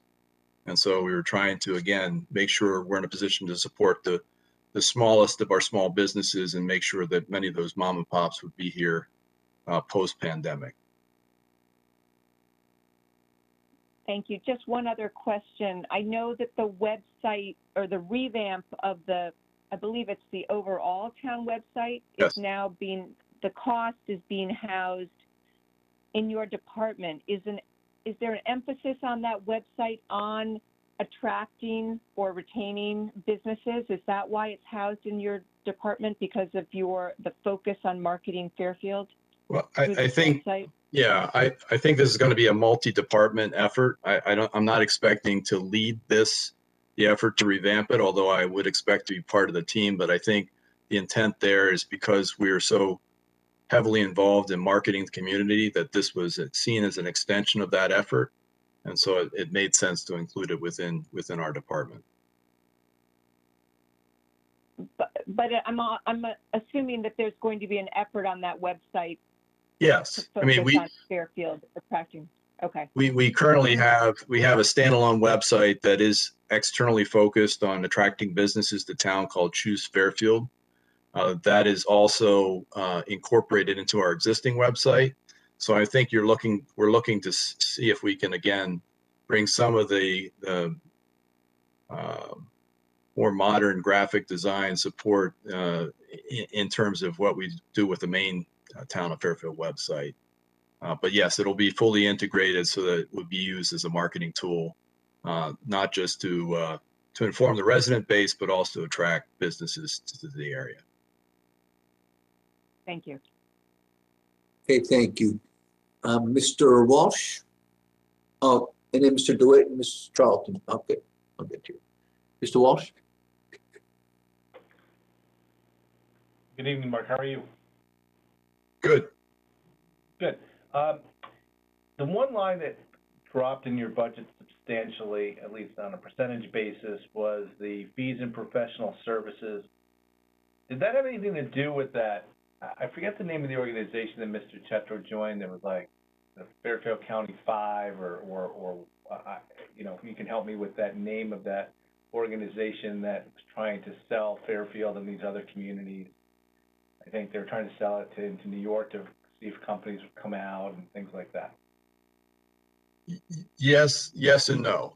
Yes, we are still part of that broader collaborative effort, and it does reflect the fact that those costs were not quite as much as we had anticipated. In addition to that, I think the intent here is if we're able to successfully upgrade the position to a marketing coordinator, I would anticipate having to reduce somewhat my reliance upon outside help to post content and manage our social media accounts. So I think the intent there is that we would bring that back in-house. That by necessity, I've had to use outside contractors for that purpose because of the absence of staff. All right. Has that organization been successful in bringing any companies to either Fairfield or to Fairfield County that you know of? You know, our direct, we've actually done, and we would hope to resume our direct marketing efforts. In terms of doing business attraction as the conditions here improve. But I will tell you that our initial focus on New York City businesses, the feedback we got directly from those companies is that, you know, Fairfield's got a lot going for it, but it's a little bit too far outside the New York metro area to attract directly. Where we traditionally see most of our growth or companies relocating are from further down county. And so as conditions hopefully would improve, that's part of the thought behind the Fairfield County 5. You know, maybe they'll be more successful. Greenwich, Stamford, Norwalk be more successful in getting companies to move outside of the city itself. And in exchange, then some of those companies that get displaced in Stamford, Norwalk might move further up county, which is traditionally what we've seen. But, you know, I got to tell you right now, Stamford Central Business District has very significant vacancy rates, much higher than this submarket. You know, they're closer to 30% with negative net absorption. So it's going to be a long road. And even before COVID hit, a lot of businesses were already shrinking their footprint. They were being able to use less space to do the same function.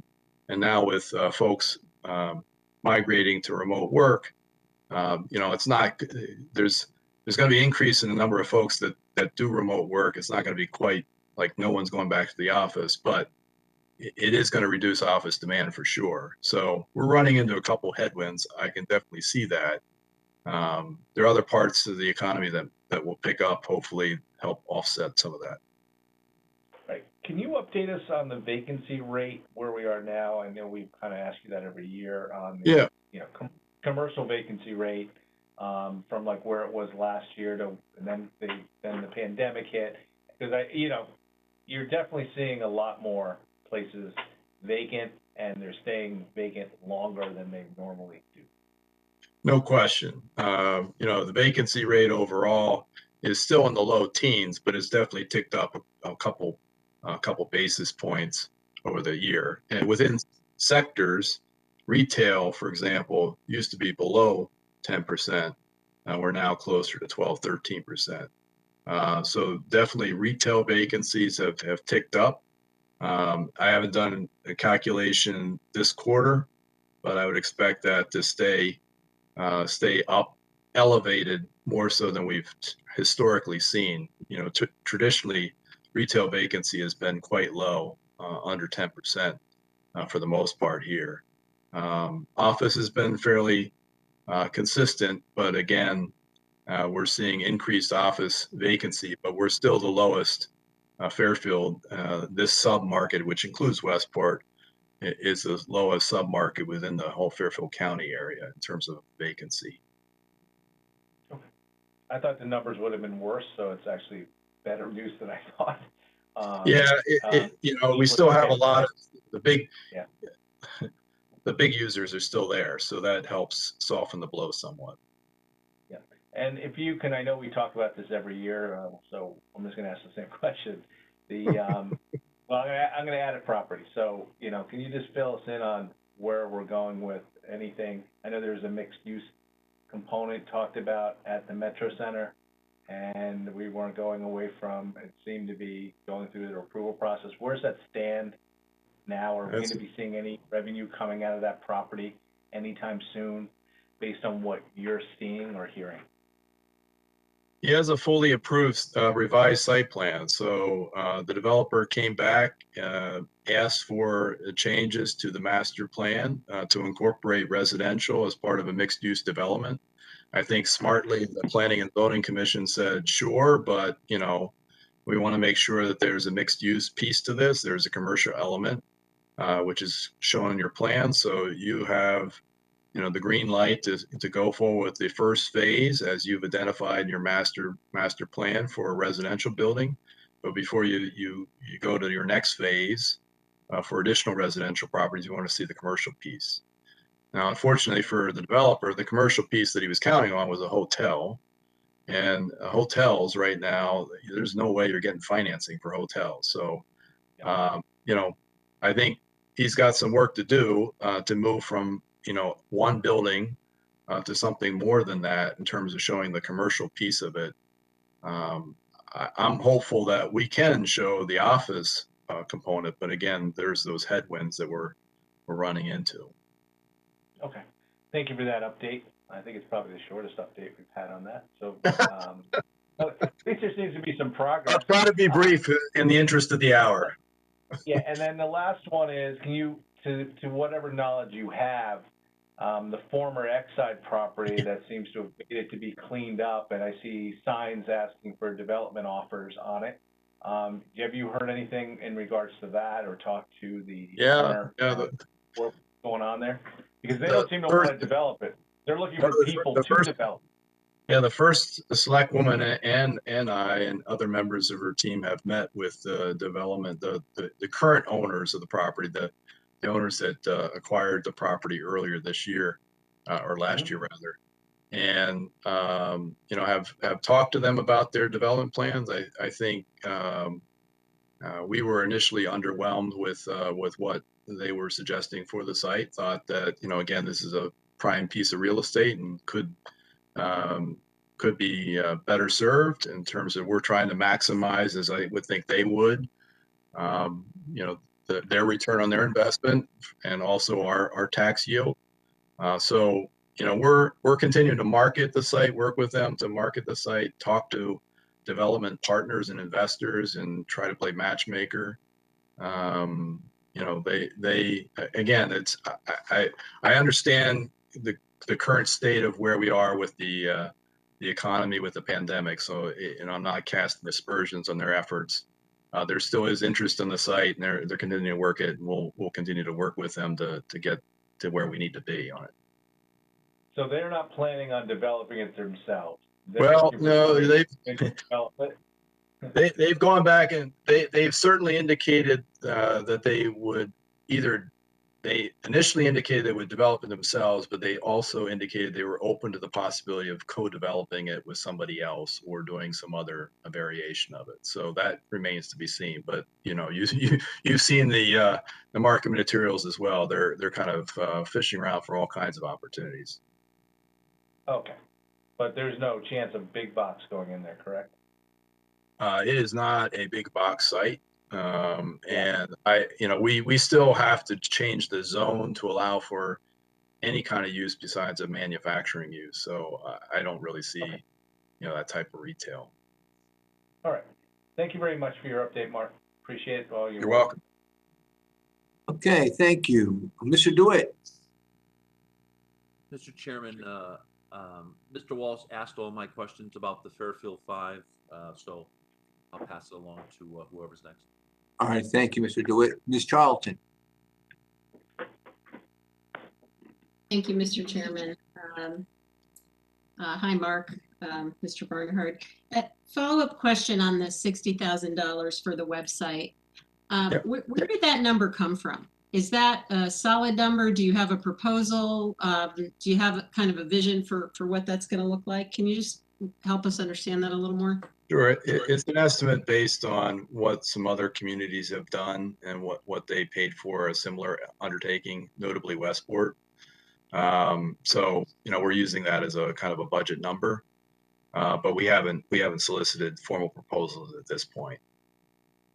Got it. Okay, thank you. Okay, thank you, Ms. Charlton. Any further questions for Mr. Barnhart? Seeing none, thank you very much. Thank you, Mr. Chairman. Thank you. Thank you, Mark. Okay, moving on to purchasing. We have Mr. Foley, and let's go to page 145.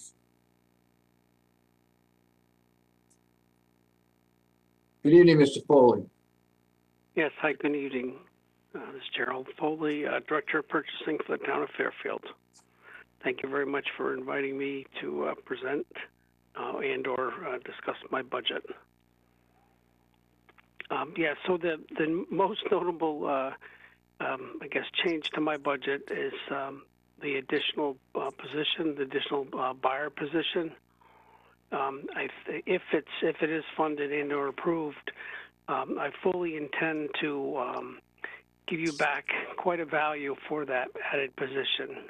Similar to the discussion you had earlier with the issues with Tom Bremer and the tents, I'm hoping to be able to replicate that type of savings in my office and basically carry that forward into next year and in many years to come.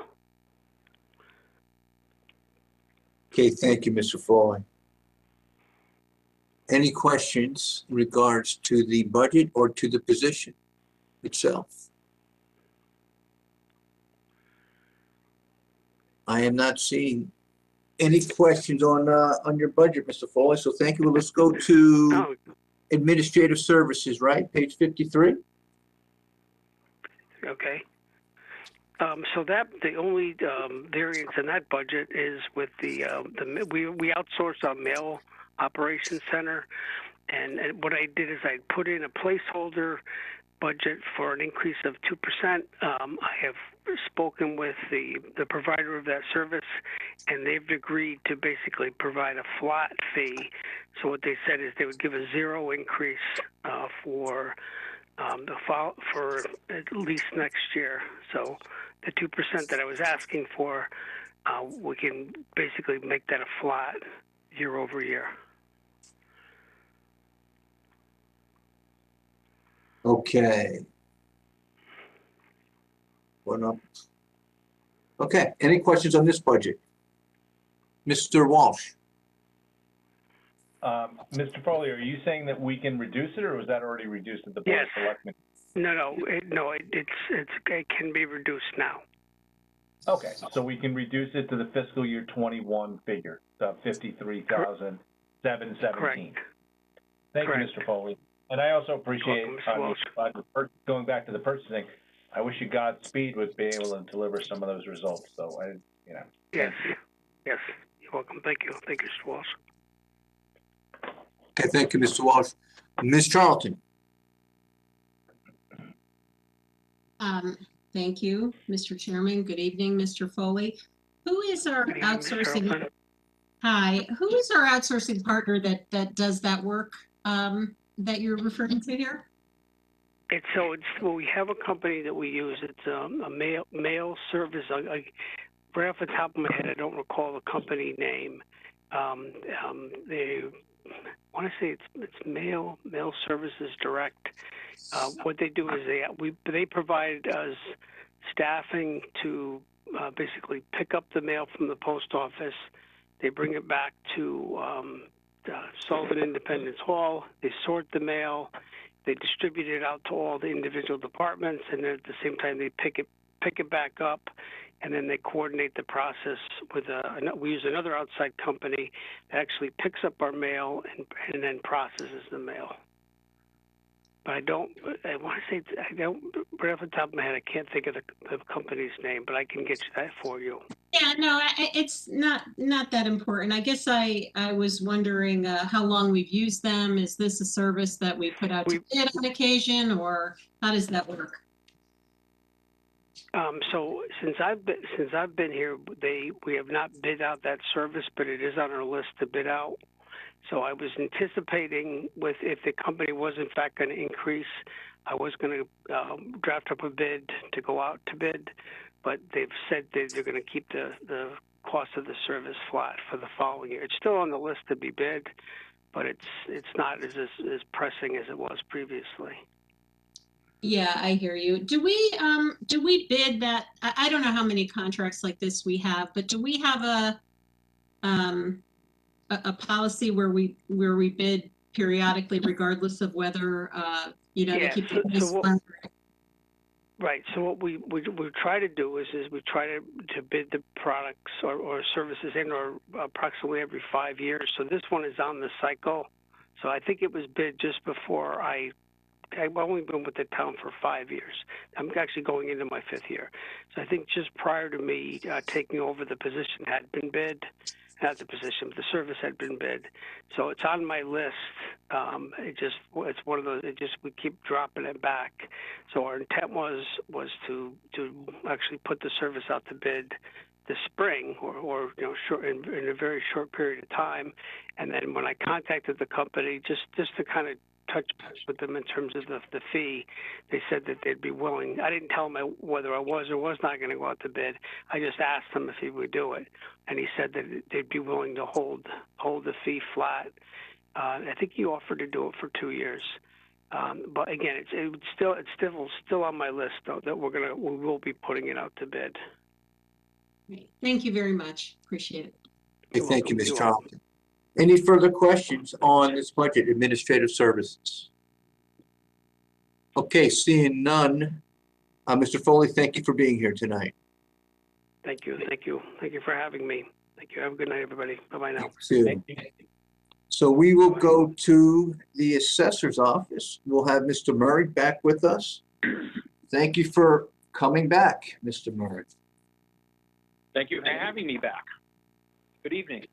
Good evening. If you could just run down your budget. There's been a few changes here. Yeah, I'll run through the significant changes. In IT software, it's up about $5,000, and those are mostly from our two major software providers. Quality Data Service does our administrative software, and Vision Appraisal, VGSI, does our CAMA software, computer-aided mass appraisal software. And of course, under fees and professional services, we have a significant drop of over $150,000, and that's due to the reval wrapping up for in this budget cycle. Beyond that, they're pretty modest changes, a couple ups, a couple of downs in the rest of the line items. Okay, and we're changing out some personnel. It looks like our positions, I should say. Could you repeat that, please? It looks like we're changing. I'm just looking at the document the first select woman gave us on the reorganization plan. Right. Not significant. Looks like a typist and a secretary. I'm not sure what we're doing here. I'm just curious. We have clerk typist 3, clerk typist, secretary A, secretary B. Right. The plan remove was position. Okay, to remove 2 positions, it looks like.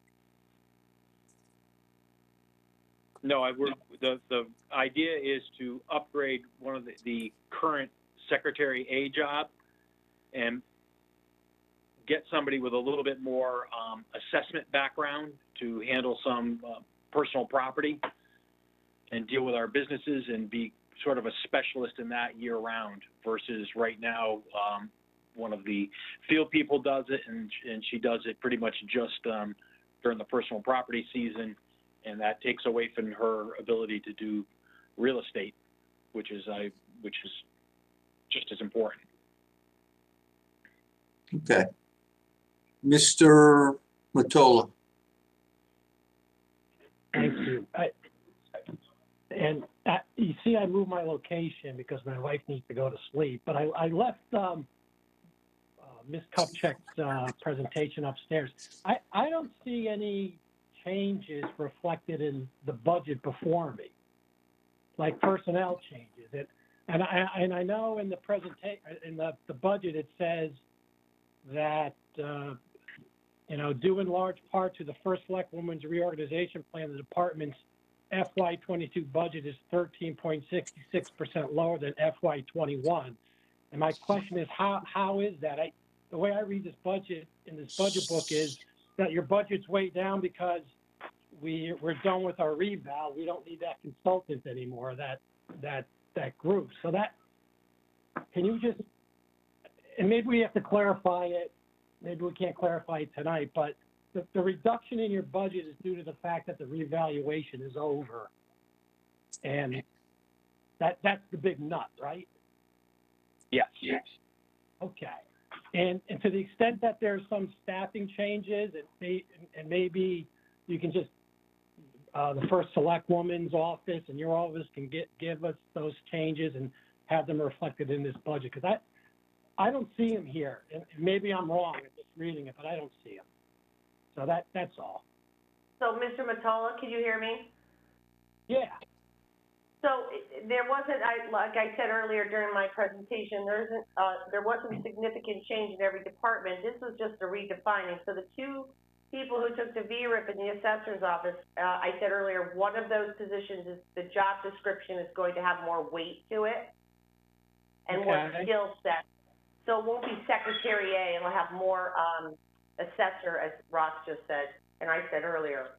So we're not making significant change there. We're just bumping up one of the job descriptions to make it a more skilled position for his office. All right, that's good, but we're not getting, and I'm not being critical, we're not getting any savings by doing that. You're getting a better product. I guess that's what I'm saying. Is that correct? And again, the whole reorganization is a package, and some departments just have modifications, and some departments had. I agree with you, but you have a statement in the budget book that says, due in large part to the First Select Woman's Reorganization Plan, the department's FY22 budget is 13.66% lower than FY21. That's not accurate. That's all I'm saying.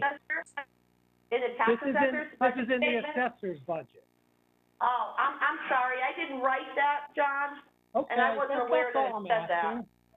All right. Sure, I get it. I didn't write that, so I wasn't aware of it. I just wanted to understand that. That's all. So thanks for clarifying. Okay, thank you, Mr. Matola. Any further questions? But Mr. Walsh.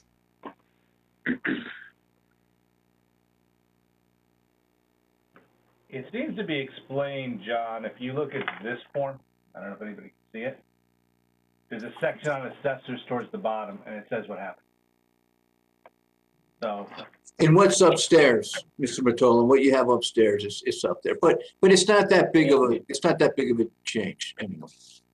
To me, there does look like a savings actually, because the positions are going down a little bit in cost from what they were. We're going from a clerk typist 3 to a clerk typist, and then we're going from a secretary A to a secretary B, which has additional savings. So, and that's why their total salary line is going down by $15,000 from what was approved last year, and is also less than what the department asked for. That's fine. Thanks for clarifying that. No problem. Okay, thank you, Mr. Walsh. Ms. Charlton? Thank you, Mr. Brown.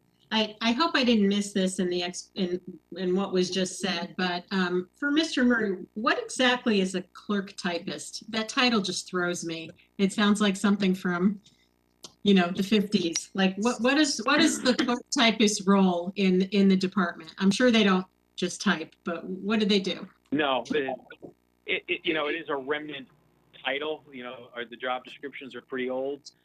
A clerk in my office will do motor vehicle prorations. They'll handle the elderly when they come in for applications.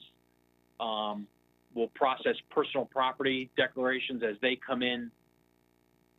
And then just all the other general activity that we do. For instance, right now, we're all deeply involved in supporting the Board of Assessment Appeals, and that's consuming a lot of our time.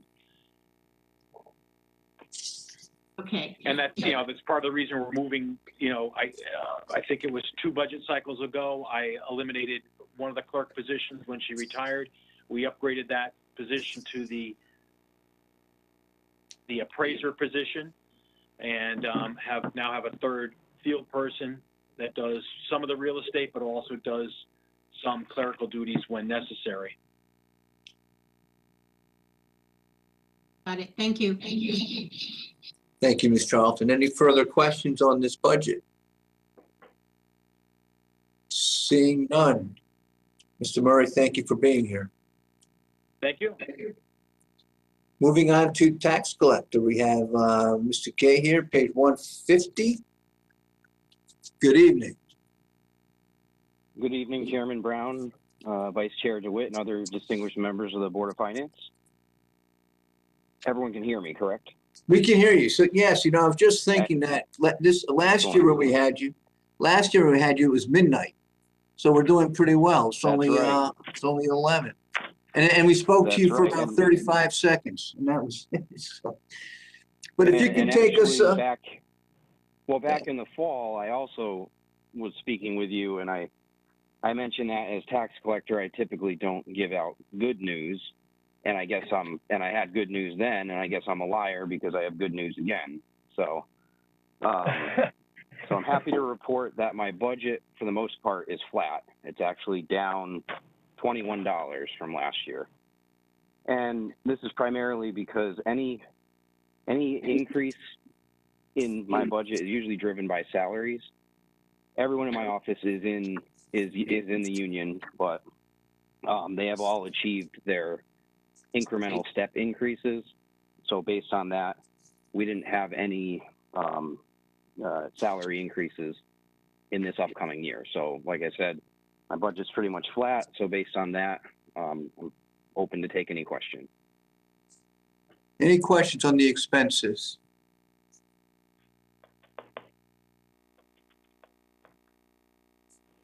Okay. On the revenue side, page 11.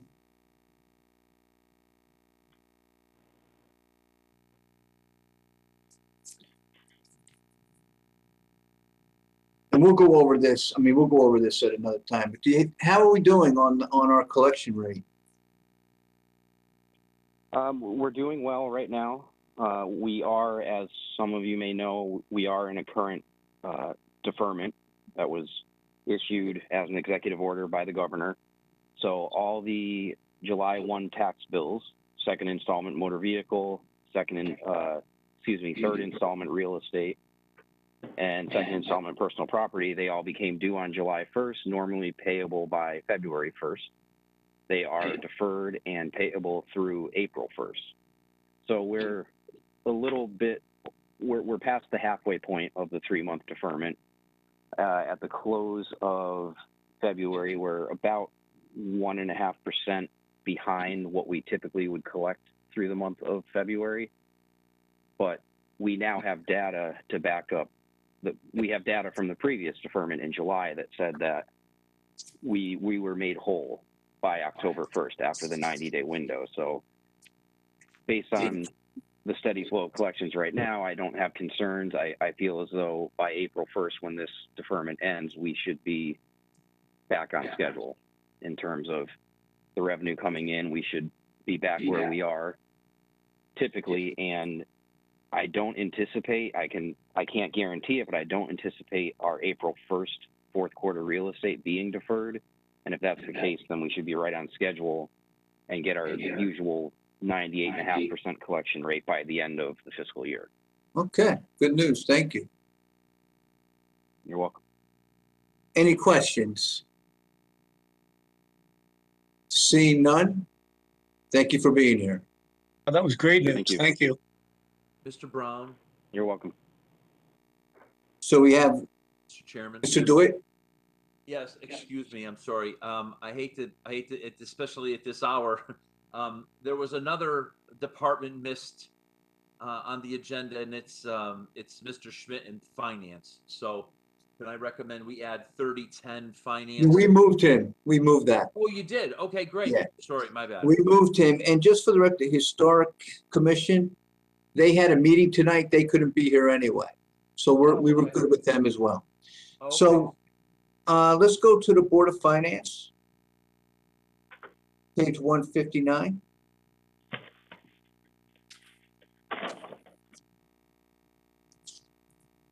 Okay, this is our budget. Are there any questions? Besides the fact that our stipend is missing? I'm joking. So on page 159, 160, that's basically a flat Where's the budget. salary line up? Right, that's my question. Right. By the hour. Okay, I'm not, Mr. Schmidt? By the hour, exactly.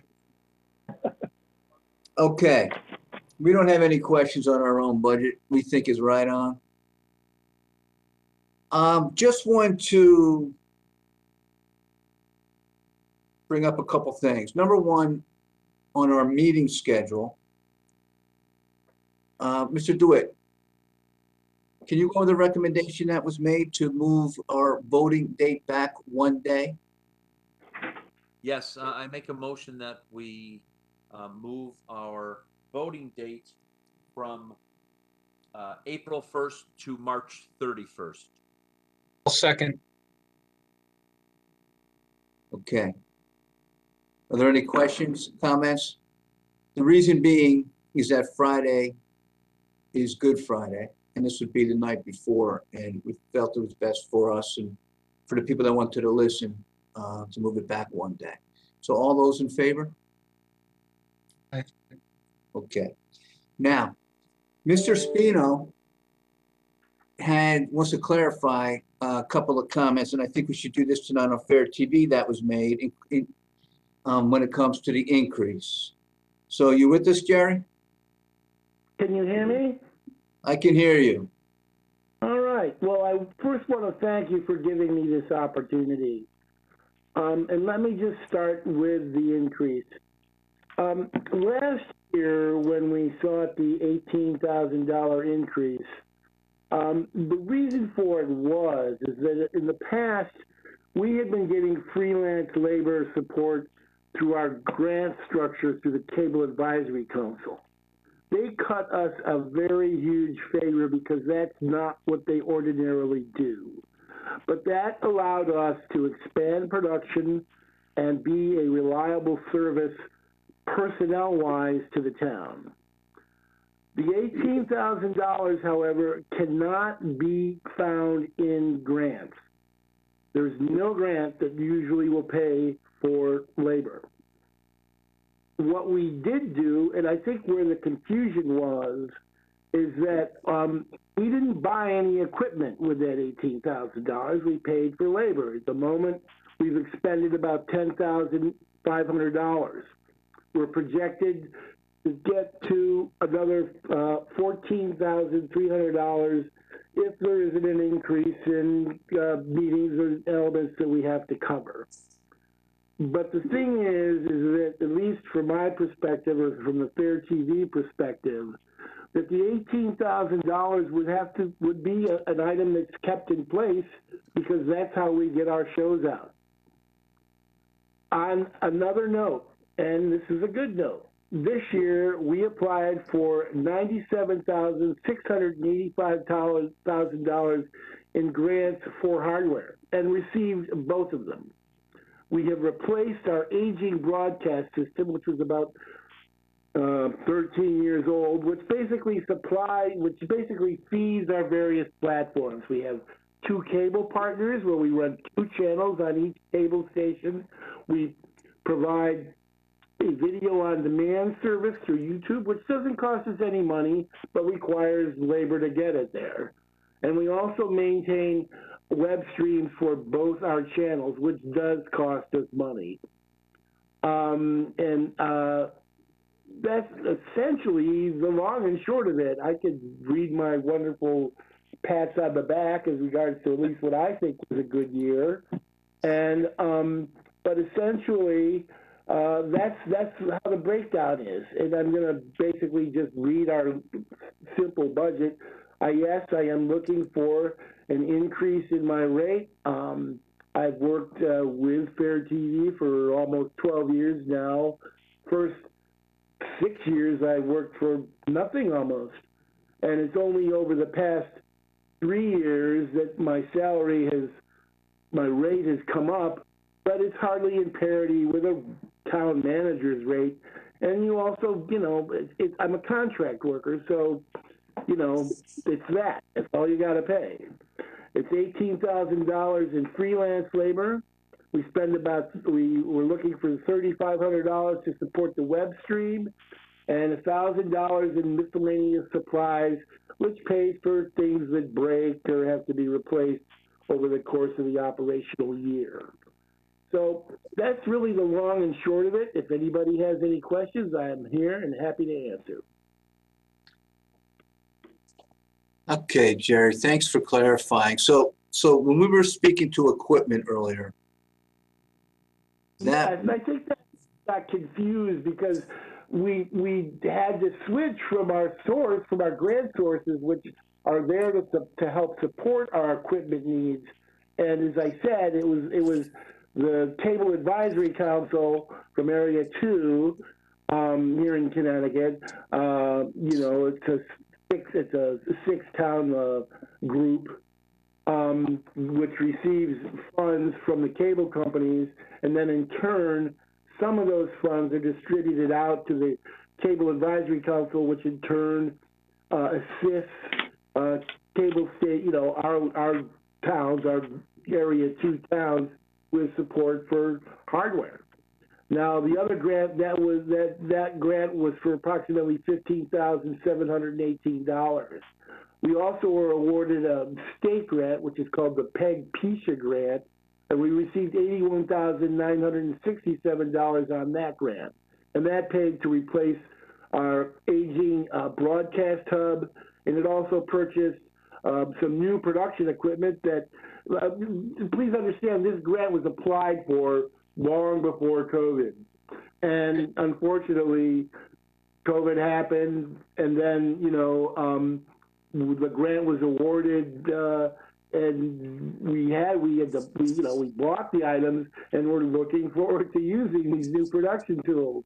We use them, we get an opportunity occasionally to put them in work, but since we're doing mostly WebEx structures, they're waiting to work. That's all I can say. But that's the situation we're looking into for the new year with a new grant to replace some hardware in the structure that supplies Frontier cable signal. They will not replace this equipment. We have to buy it. But that equipment is becoming kind of unreliable, and it truly is time to seek funding to take care of that. But again, I'm not asking the town for that. I'm going to go through a grant structure for that. We're really just looking for basic operational funds. Okay, thank you, Jerry. Thanks for the clarification. Mr. Walsh, you had a question? It's really more comment. Jerry, first of all, I think the committee or the commission that oversees you should make you the permanent spokesperson at these budget. You give us more than enough information, and once again, you do a great job. I think we get a lot of bang for our buck for our residents of this town who can watch your service anytime they want. So thank you for all you do, and I plan on fully supporting it. Thank you, Mr. Wall. Thank you. Any further questions or comments? Seeing none, thank you, Jerry. You're quite welcome, gentlemen, and thanks for giving me the opportunity. Have a good evening. Thanks, Jerry. Just one last act of communications. On the 23rd, we will see 4 other nonprofits. We'll see the Sullivan McKinney, the Kennedy Center, the Pilot House, and Center for Family Justice. Right. So we'll request them to come before us on the 23rd. Are there any other comments tonight? If not, can I have a motion to adjourn? Ms. Charlton, seconded by Mr. Testani. All those in favor? Aye. It is unanimous. Have a good night, everybody. We'll see you on Tuesday with the Board of Ed. Good night. Night.